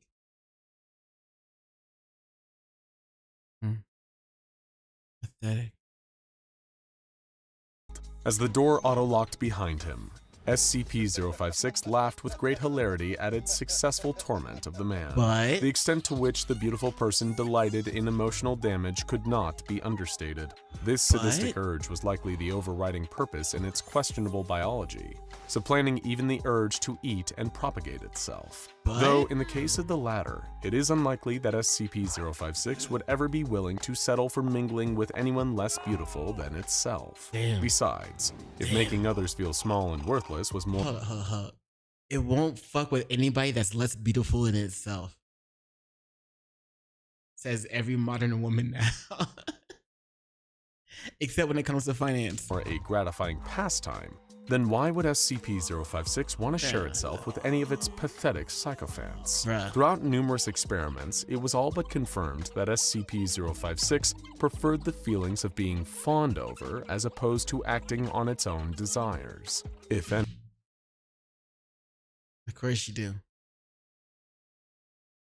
You're not faulted for it. You know what I'm saying? Do your thing. You're not in the wrong. But it is as expected. It would rather take the form of a beautiful woman and have several men fight over it for its amusement than find companionship with any individual one of them. The only other desire that's— Bro, imagine if these guys knew this thing was like shape-shifting over here. You know what I'm saying? Like, you think you're getting with a beautiful woman. Next thing you know, you wake up and it's like, what up, dude? Last night was great. It's like, ah! seems to put SCP-056 into action is its competitive streak, which seems to be part of the motivation behind its shapeshifting.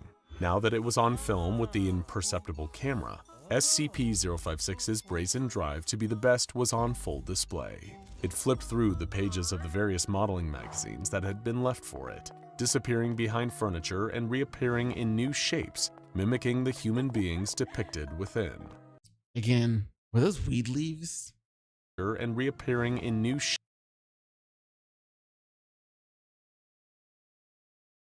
Or are they just leaves? Or are they weed leaves? shapes, mimicking the human beings depicted within. I think the that looks of some of each them of the could be. stunning, gorgeous clothing models were somehow improved upon when SCP-056 put its own spin on them. It was as if SCP-056 had a way of pinpointing the exact flaws that the models themselves would have wished to wash away, even without having any in-person interaction with its subject. Even minute details like the size of eyes and eyelashes and the glossiness of hair were easily altered to create a more appealing persona. The research staff watched on in rapt amazement, all but forgetting that the purpose of this new surveillance plan was to sneak a peek at SCP-056's true form. It seemed even more distant, as SCP-056 flounced around the containment unit, shifting from model to model in an extravagant show of vanity. At one point, 056 even turned into a higher quality magazine, with pages filled with highly informative and exhilarating articles on a variety of subjects. The observing staff dared not turn their eyes away from the camera. The shared excuse through the room was that at any second, SCP-056 might reveal something new that would be groundbreaking for the research of the anomaly. And it was at least partially true, since the beautiful person did have more to reveal, and the staff was more than eager to see. "Send in another magazine," said Dr. Carty, wiping the sweat from his brow. "Do it." A series of solemn nods spread through the room, and from the depths of the office's collective stash of personal materials, a new magazine was found and agreed upon as the next phase of the plan to see SCP-056 bear it all. The contents of this magazine were to be kept strictly classified outside of the parameters of the test, both for the dignity of the Foundation staff and also for the monetization viability of SCP Explained. So what if it survived? What if it's still alive? What if it's still out there? You gotta be careful. You gotta be careful.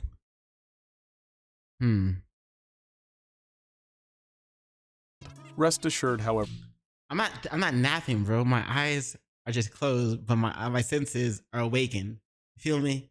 Yeah, I'm here. It was chosen for the ample potential of research material that it would provide when given to SCP-056. When the next guard dropped off the magazine, he endured a Also, I'm just that high that my eyes look closed.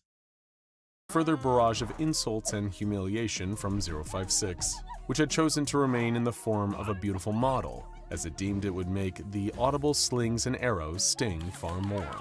With another guard's self-esteem destroyed, the secretive magazine had been planted and the real test was about to begin. SCP-056 approached the forbidden tome and perused its contents, taking its sweet, delicate time with each page turn. From their vantage point in the surveillance room, the research team was overcome with anticipation. It was only a matter of time until SCP-056 took on its spiciest form of all, which would obviously be its true form. Its spiciest form as all. If this shit turns into like a something that you would find in your aunt's spice rack, that seasonal, that lemon pepper, that paprika, it's over with. After all. Yes, that is indeed what they were all waiting for. Pick your jaw up off the floor and pay attention. Of course, unbeknownst to all of the onlookers, SCP-056 had been aware of the presence of the tiny camera from the beginning. The anomaly had a sixth sense for when it was being perceived, no matter how minuscule the apparatus or how inconsequential the viewer. All of this dramatic posing and flaunting the forms that were available to it had been an elaborate ploy for the thing it wanted most of all: attention. If it led on that this was part of its plan, SCP-056 ran the risk of discouraging its peeping audience. Low-key, not surprised that it's actually it's been paying attention this entire time. Of course, it has some type of like mechanism within it that allows it to be like, hey, somebody's watching me. Let me look pretty and vote and vote and vote and vote. Yeah, of course it has that. To many seekers of beauty, there were always more enticing about the idea of seeing something that wasn't meant to be seen, and SCP-056 knew this instinctively. The Foundation would ordinarily never dedicate so much time to mere ogling, but by deftly exploiting the scientific curiosity of the staff, the beautiful person had wrapped them all around its polymorphic finger. But apprehension and hype alone could not keep the performance entertaining forever. So 056 made things move along by taking on the form directly from the pages of the sorted magazine. Specifically, the middle 2 pages, aka the centerfold. The entire research team was dazzled, unable to pull themselves from the she's one step closer to sex work. Monitor. For some of them, this was the greatest workday that they had ever experienced. In its centerfold form, SCP-056 winked coytishly and strode around the containment chamber, giving the research team an eyeful of itself. Remember, this thing could just be a huge ball with an eye and tentacles. Like, this thing could just be like an eye and tentacle monster, but you see that. From every beautiful... Not that. ...full angle, it had them now. It had proven once again that it was truly superior. Centerfold form... You see this.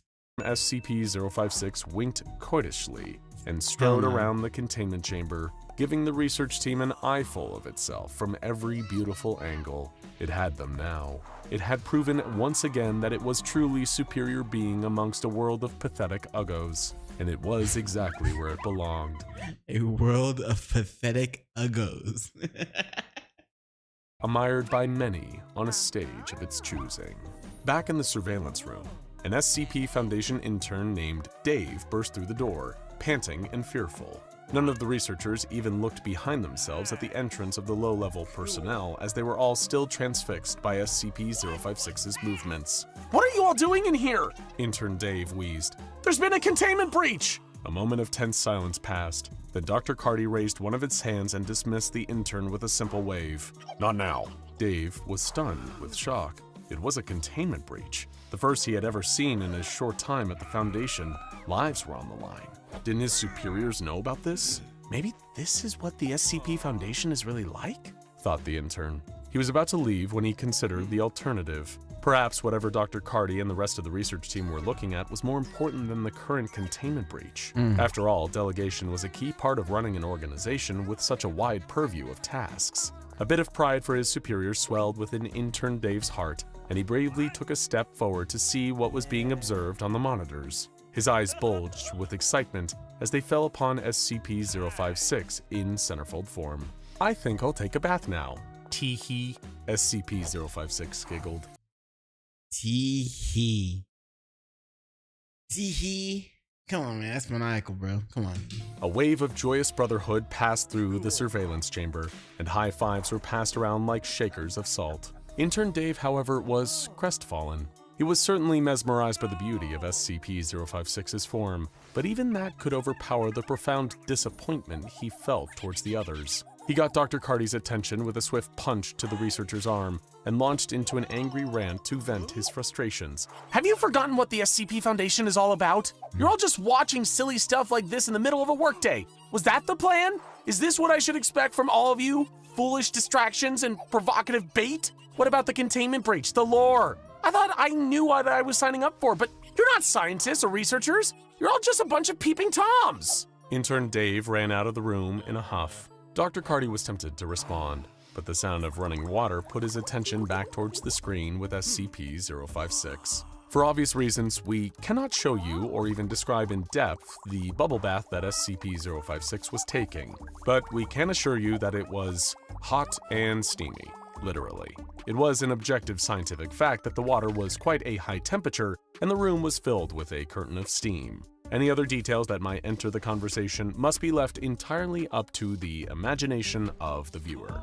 While the research team was captivated, SCP-056 decided to gloat aloud about just how much better than the centerfold model it was. It began to give away all the secrets of how it enhanced its form, making it clear that it had elevated itself beyond the scope of any human beauty standards and into the realm of perfection. And then, as it rose from the tub and grabbed its towel, SCP-056 looked directly into the camera. "I hope you all enjoyed that as much as I did," SCP-056 said in a sultry voice of the center. This thing is a killer, bro. You gotta be careful of the thing. The thing is like, if you're out in a boat and then you hear sirens, yeah, that's That's that thing. You gotta be careful. Like don't let that thing serenade you into going towards it to like end your life, bro. Nah, son.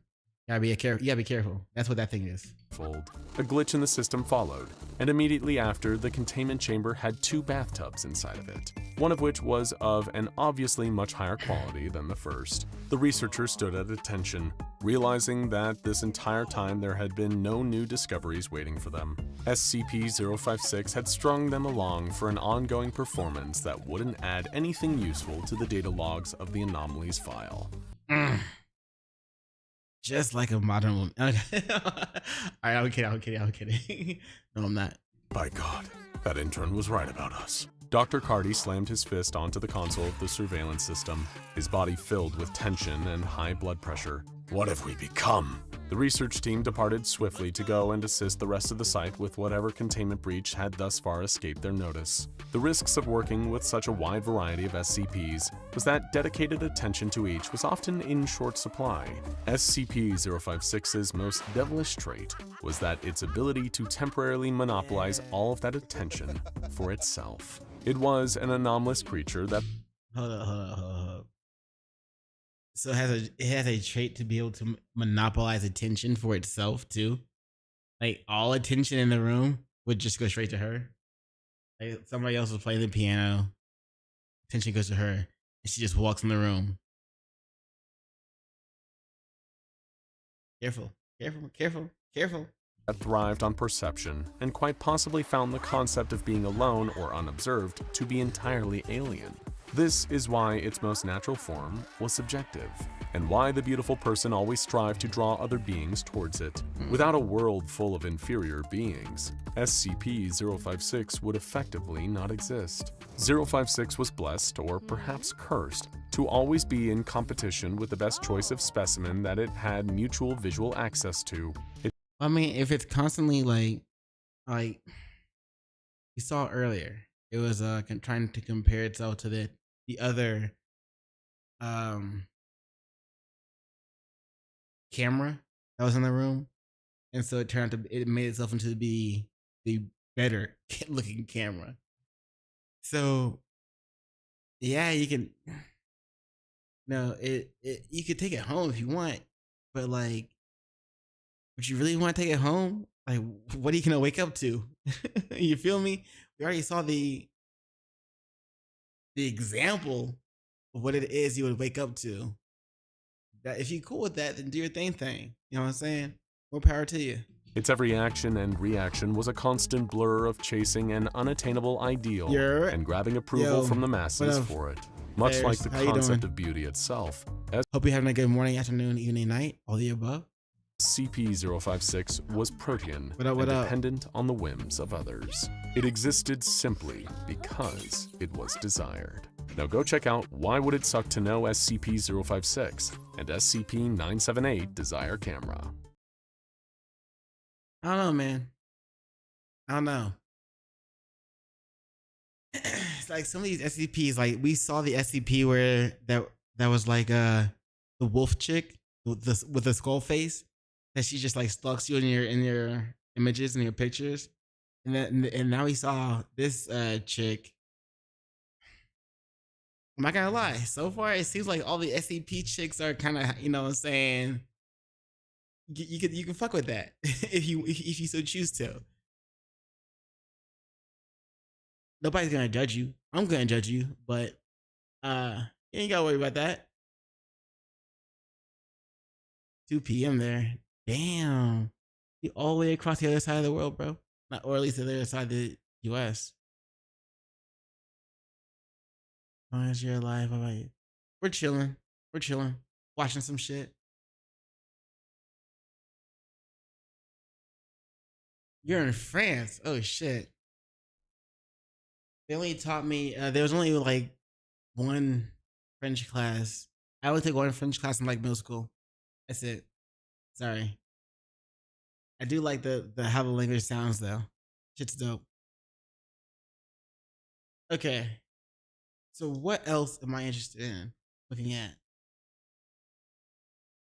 Oh, that was all I have prepped. All I have prepared. it can go over some Twitter shit, some TWIXER shit, some Twitter shit.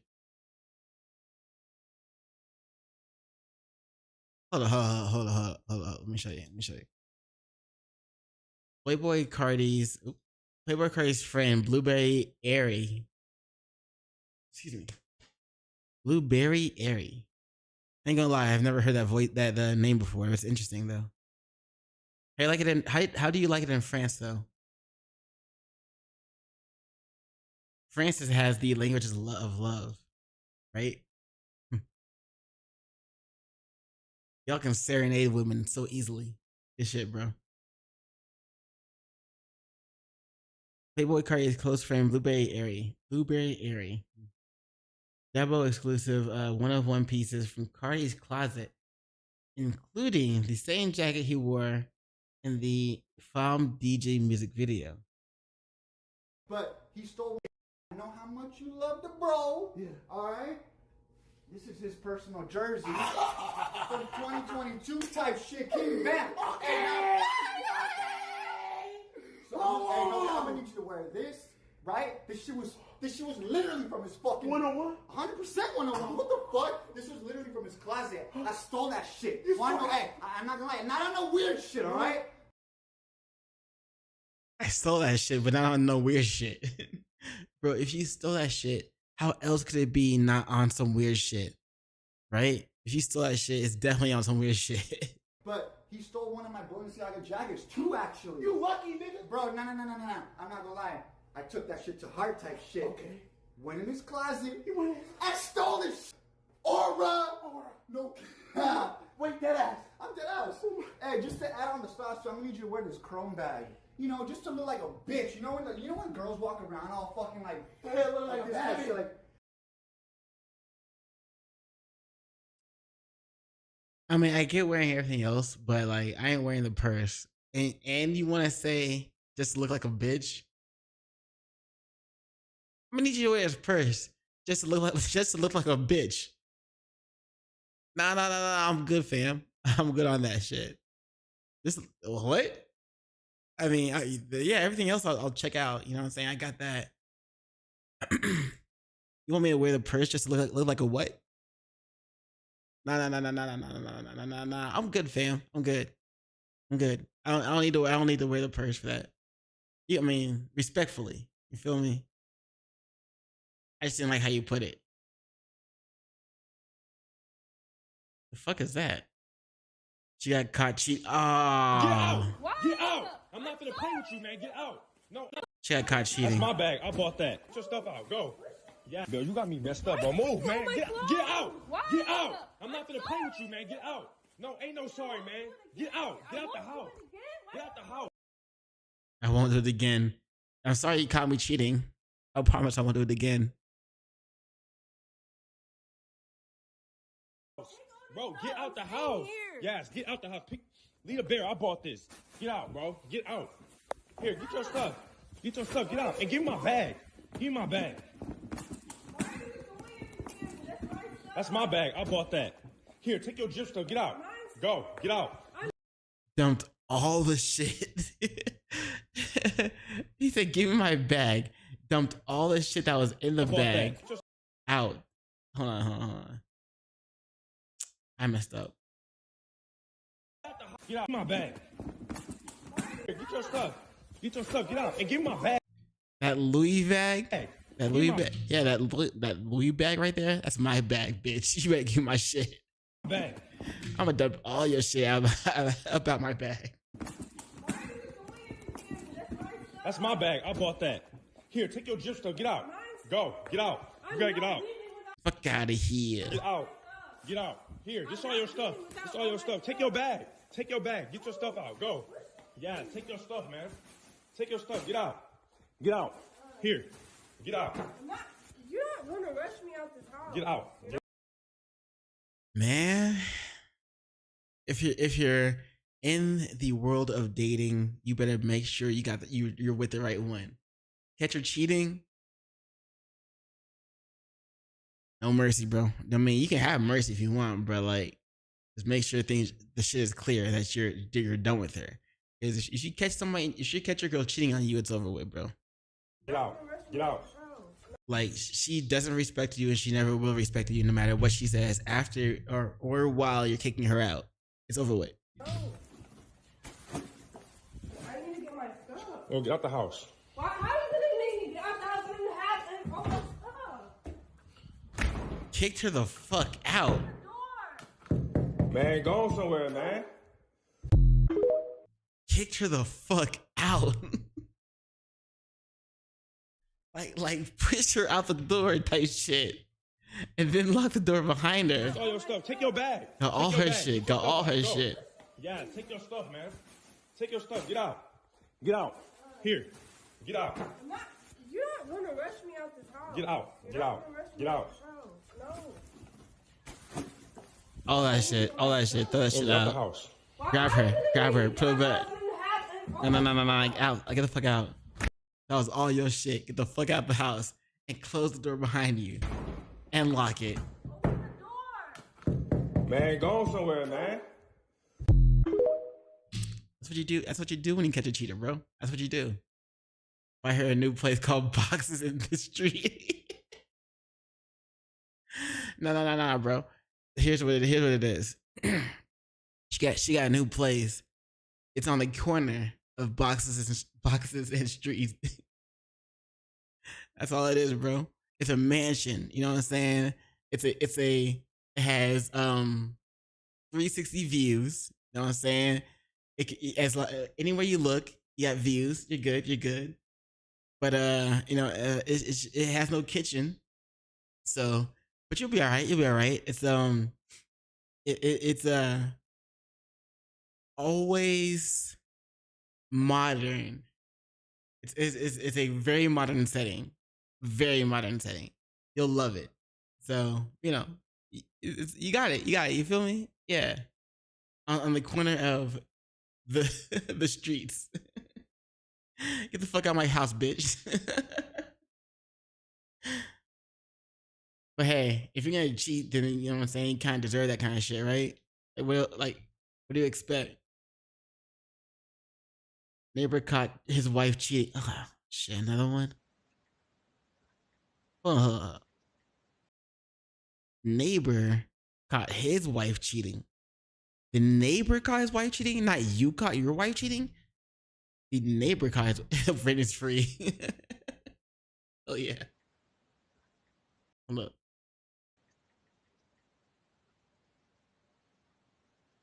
Is there no audio? Oh, here we go. Hey, you know your fucking wife is cheating on you, right? I have all the photos right here. I don't know why she's here for. Oh, you just... Oh, what the? Hey.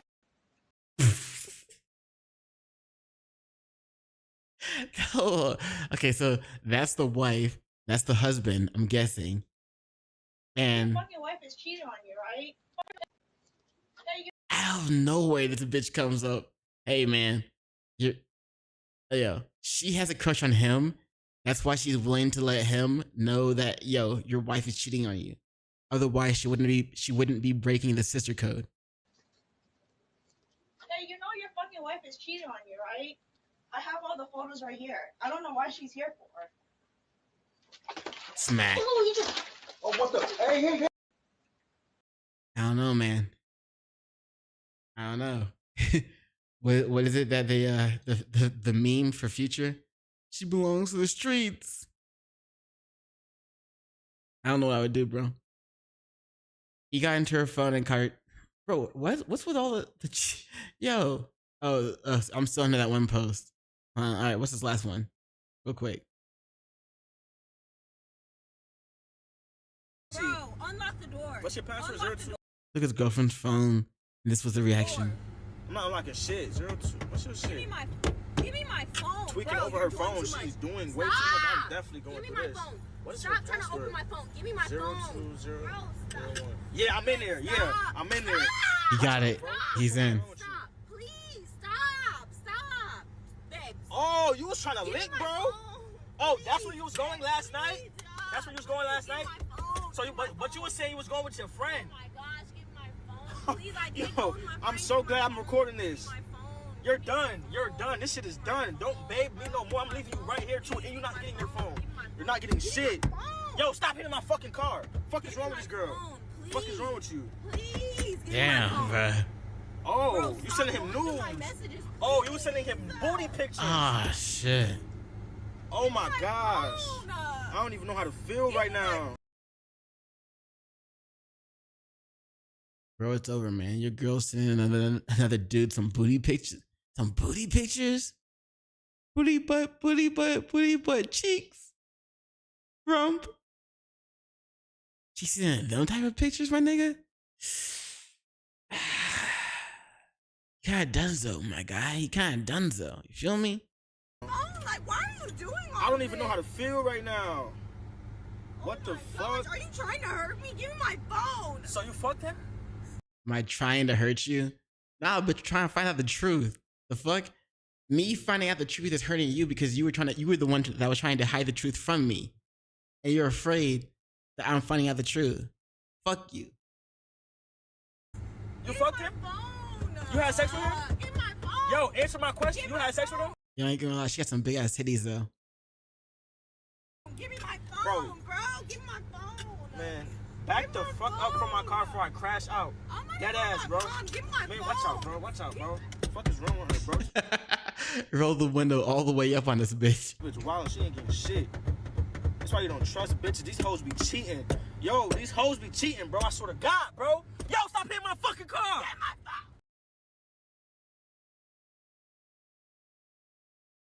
It's over. It's over with, bruh. She humping the door. Bro, she ain't getting in. She ain't got... Yo. Damn, that's sad, bro. Like, because we all want a good one, right? You know what I'm saying? We all want a woman that we can trust. But it's like... They be the ones that be making moves that you can't just overlook. You know what I'm saying? You be catching them in so much shit. You know, I didn't fuck him. hold on, let me leave this post. Fuck. Hold on, shit. What was I gonna say? It's always brought up as like men and women both equally cheat the same amount. But some would argue that women cheat slightly more. They're just better at getting away with it. And some of those videos is like, damn, like when niggas actually realize their chick was cheating, over with, bro. The highest anyone has ever been in a movie. I'll start. Ana de Armas. Oh shit. Side boob.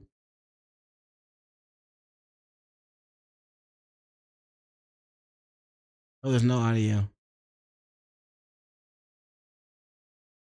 Bet. Anyway. New clip from James Gunn's Superman. Yo, somebody got fucked up. Oh, yeah, that's gonna be. Lex, I tried to stop him. It's fine, Heather. Superman. Is that gonna be copyright? I feel like that's gonna be copyright. Let me not watch that. Offset definitely upgraded. What was his last girlfriend like? Good shit, bro. Congrats.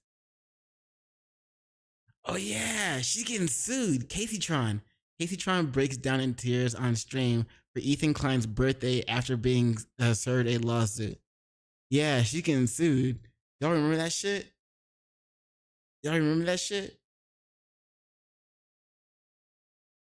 Ethan Klein set a trap with his content nuke of Hassan. The first one, he registered that one with the government library. That way he can legally and fully claim copyright abuse. Casey Tron, as well as Frogan and Denims, they all reacted to that video in an attempt to steal views from the original video. So they openly admitted that they were just watching the video and not wanting to react, not wanting to give Ethan Klein any, monetization. So they openly invited, the public was already openly invited with that intention. Like, if you want to also watch this video by Ethan Klein without supporting Ethan Klein, then watch it with us so that we can, take money from him. You know what I'm saying? They had ill intent. So Casey Tron, Denims, and Frogan are all getting sued by Ethan Klein. And Casey Tron is breaking down right now. I was planning on starting to look into like lawyers and stuff today, but I didn't think that I'd get served yet, or that I would even get served. But I guess I heard it's Ethan's birthday. So I don't know. I was like, I guess I'll go live so he can get a good birthday gift, since I'm sure he thinks this is funny. I don't know. But I got served. My dad answered the door, and I said earlier. Well, if you guys don't know who Casey Tron is, she used to be like this fine as fuck League of Legends gamer. Even though she was terrible at the game and always trolling, she was fine as fuck. But now, actually, hold on. Casey Tron. Then and now.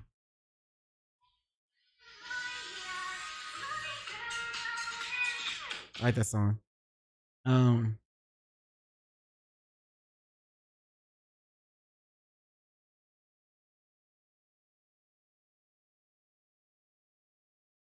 Where's like, so I'm looking for like a then and now picture. Like this is a then over here, and this is a now. Like I'm looking for them in one. Okay, not this.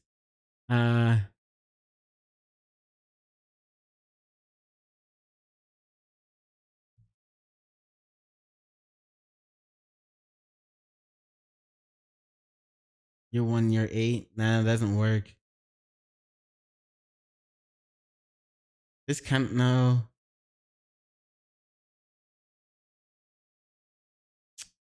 I don't know, bro. As you can see, she used to be hot. You feel me? She used to be hot and play League of Legends. But now she's kind of like that. Yeah, she kind of went from this, like, as when Gold called Casey Tron fat. Oh, now she's fat, yeah. Casey Tron, when she was hot.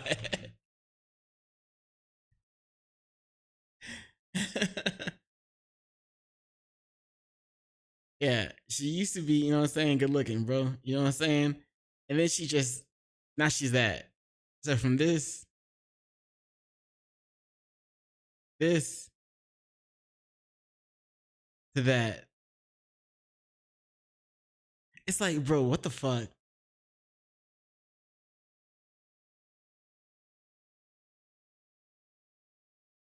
Anyway. They used my dad's disability to trick him, but that was unrelated. It was just today we've been like calling on my dad's disability, because I've been like working towards trying to get my dad on disability, and we were like responding to some calls and notifications we got about that. And then like a few minutes later, the next thing I know, my dad comes in and he's like fucking crying. It's really fucking traumatic to see your dad cry like that. Like that's what really like has me like so freaked out, is seeing like how emotional my dad got about it. Like, and I know people are gonna be fucking making fun of me for this, and like they're gonna be posting Slightly. videos of me like crying and laughing at it. Yeah. Well, I'm not laughing at it yet. And whatnot. I'm not laughing at it yet, but I am like looking at you awkward. Anyway, you really like from that to that, from that to that. Like, damn, bro. You sleep with that. You wake up next to that. Like, what do you do? You know, like, I don't know. Like, I'm sure, like, what you guys are watching right now, like, every fucking Also, you reap what you sow. You reap what you sow. You decided to take part in this attempt to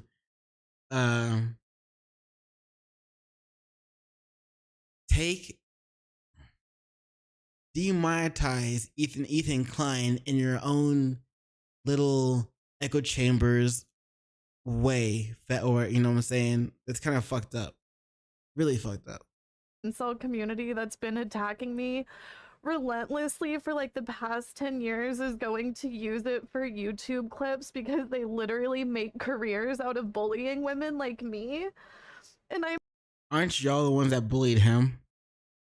Like, I don't know if Casey Tron took part in the CPS call on Ethan Klein. I don't know if she took part in it, but I know that there was one on Ethan Klein.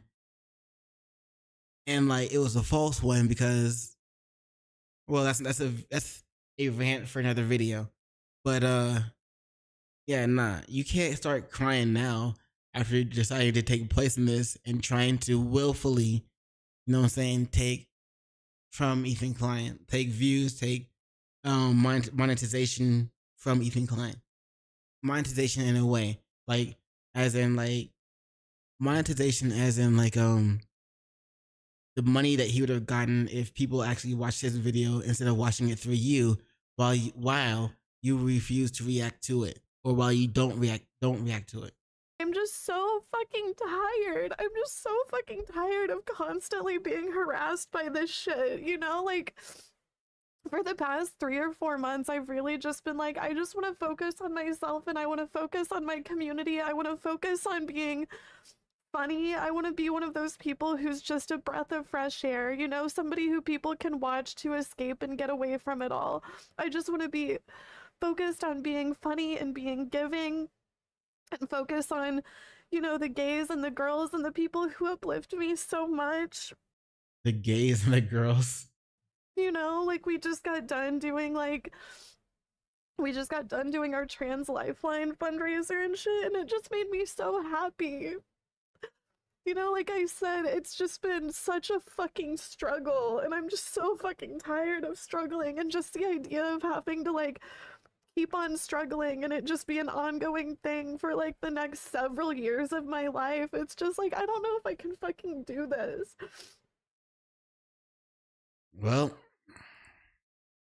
all I can say is you should actually put, this is what happens when you don't put in any type of effort while reacting to other people's content. Like, if you're just gonna sit there and smoke and just like be like lost in the sauce and just like, I don't know what's going on right now, but something's happening, and willfully be a part of, hey, I'm streaming this person's content. If you don't want to support this person, watch me stream it so that you don't also support this person, so that they don't get the views, that they don't get the watch time. You know what I'm saying? So that they don't get the ad revenue. It's kind of fucked up. You're willfully taking money out of his pocket, bro. That's messed up. What else did I want to talk about? Let me just get on my TWIXER.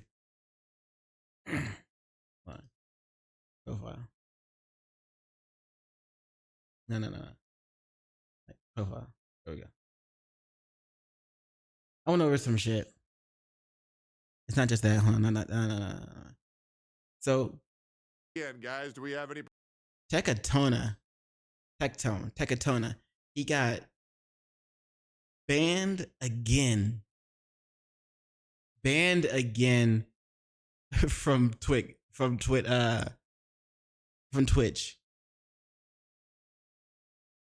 He has an idea what happened or why. Does he deserve it? No. And let me just play it so you can hear it from himself. You'll never guess why I got banned again, guys. Do we have any predictions? I would love to know. I would love to know. Who do you think got me banned yet again? Yep.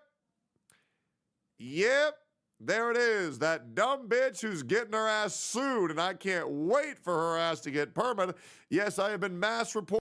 He's not talking about Casey Tron. Yeah, Casey Tron's getting sued also, but there was 2 other people that Ethan Klein decided to start suing for reacting to his video while breaking copyright. Reported by Denham's community once again for calling Denham's her a whore, which is what she actually is. Let me just show you.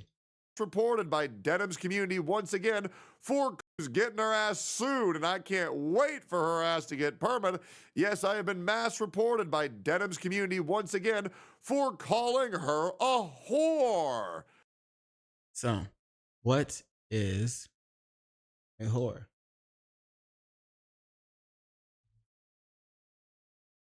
A prostitute, a person considered sexually promiscuous, a person considered as having compromised principles for personal gain. Also, a prostitute. So,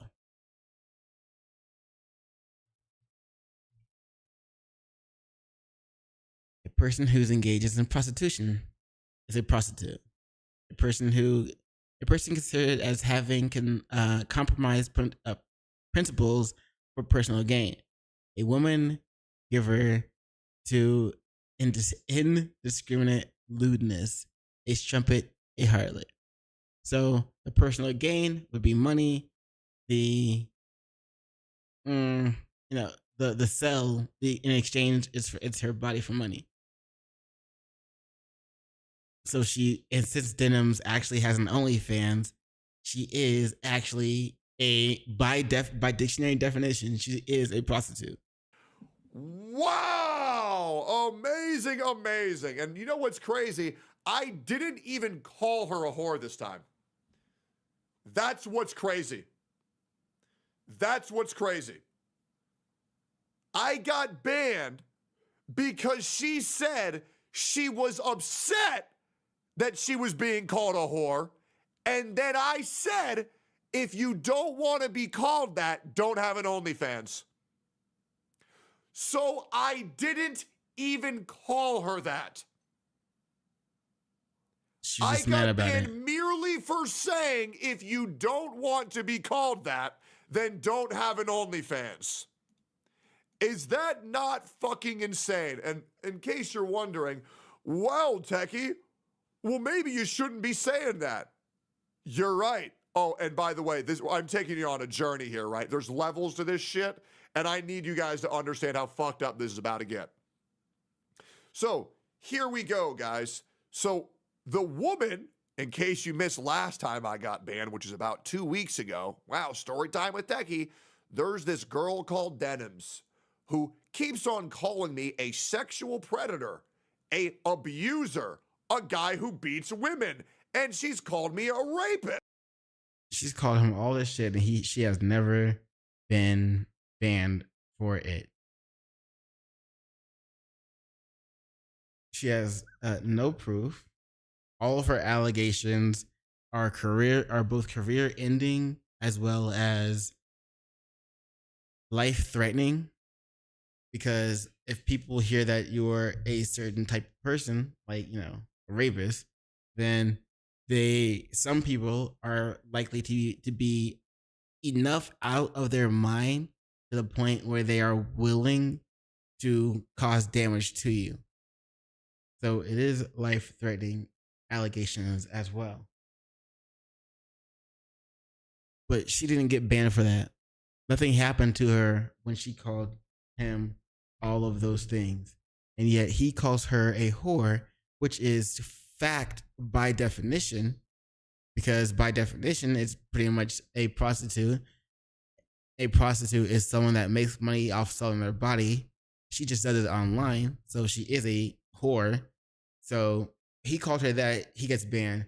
But she calls him all these other things, which are career-ending, life-ending, and threatening. But nothing happens to her. Her buddy Hassan has called me a familial obligated rapist. Do you think they got banned? No. No. Soy Dora. They got nothing. They got zero punishment. Fucking zero. I explained to them why they're being called that. I get banned for 7 days again. I've even tried to clean up my language when talking about this. But apparently, I can't talk about Frogan. I can't talk about Hassan. I can't talk about Denims. I can't talk about any of them. Yet they can run my name through the mud 24/7. Now. So he can't even defend himself. Because Twitch won't allow him to defend himself without banning him. Because he's been banned at this point. At this point in this video, I believe it's only 3 times. But in the same video, after a certain point, you find out he's been banned a 4th time by Twitch.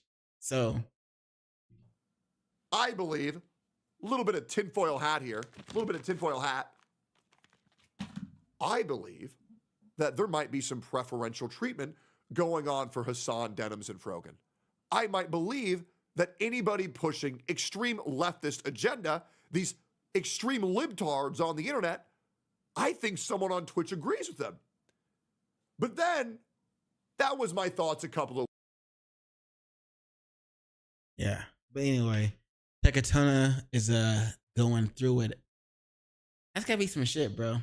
But that's also some shit you have to deal with as your name grows and you become more and more famous. You'll never guess why you gotta deal with false accusations and other bullshit. What else did I have? Was that it? Was that really it?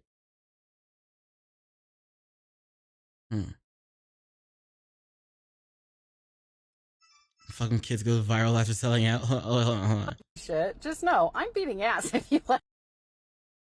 Author Charlie Mack, new children's book. Man, fuck them kids, goes viral after selling out.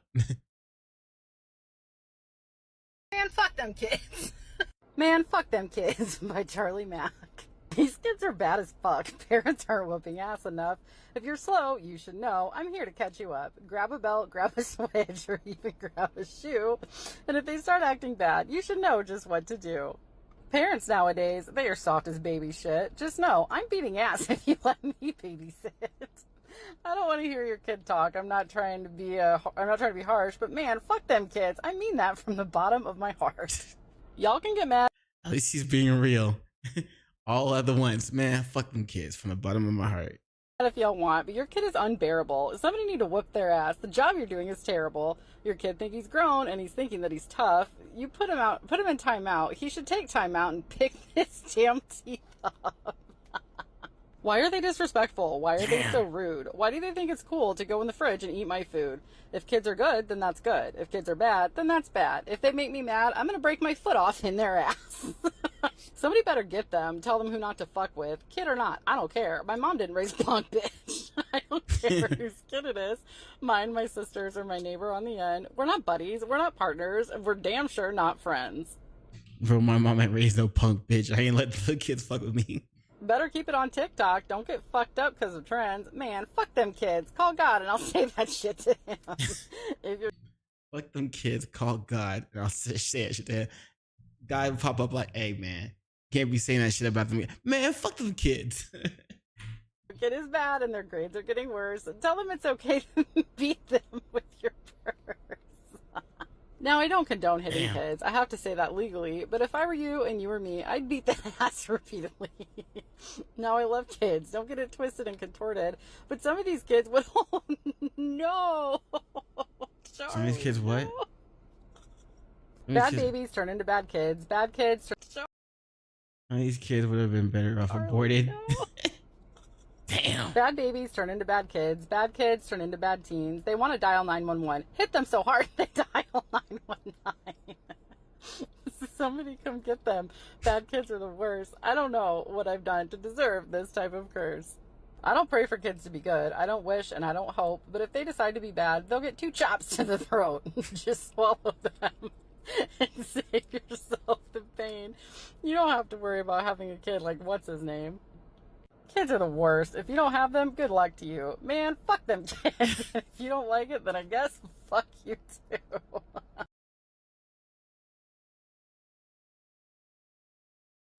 I mean, as a cat dad who is dealing with a cat that's going through its, I guess what it would be its terrible twos, I can agree. Fuck this damn cat. Fuck them kids. Well, you always be trying to fuck up my shit. Why? So I can agree with that shit. But man, fuck them kids. That's a good ass song. I ain't gonna lie. That was good. What you want? What you want? Fuck you. Anyway. Yep. Do I have anything else to show you guys? What's this one? The judge ruled it reasonable. The judge ruled it reasonable for DDG to visit Halo in Rome with the only condition that with a monitor being present. Despite this, Haley Bell continues to pursue the case, raising concerns about wasted court time and resources. DDG has always shown himself to be a good father. You know what I'm saying? He's always trying to be with his kid. Or when he is with his kid, he enjoys the moment. Stop biting on my cats, bro. Biting on my mouse cord. The judge said she thinks it's reasonable for DDG to visit Halo in Italy, but that shouldn't require an independent monitor due to Bailey's concerns.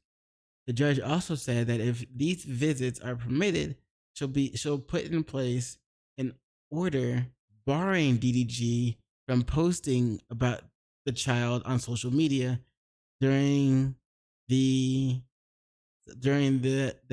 time frame. But shit, it's on there, so I guess she didn't find it necessary to block him from doing that.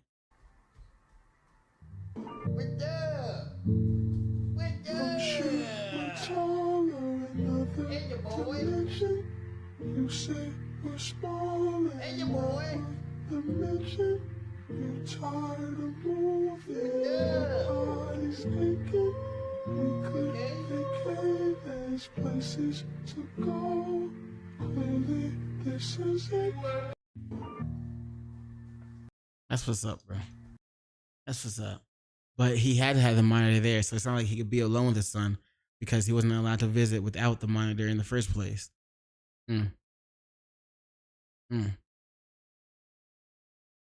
That's all I got for now.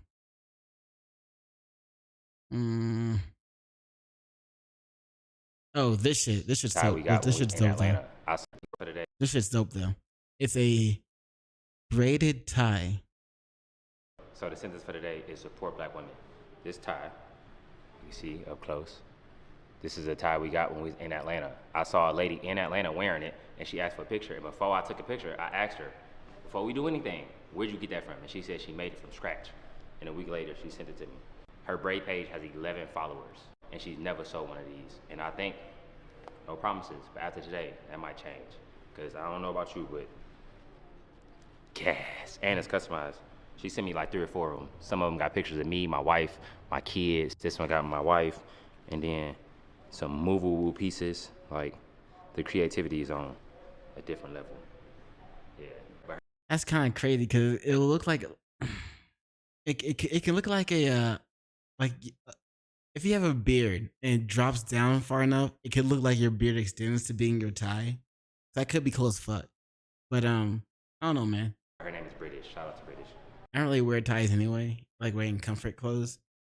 But yeah, that's kind of a dope tie. Anyway, that's all I got for you for now.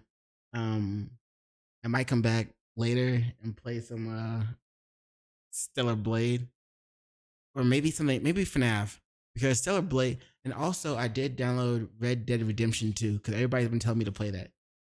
I might come back and play a game, because Stellar Blade is looking like it's not the best game to stream. Feel me? Anyway, I'm out for now. So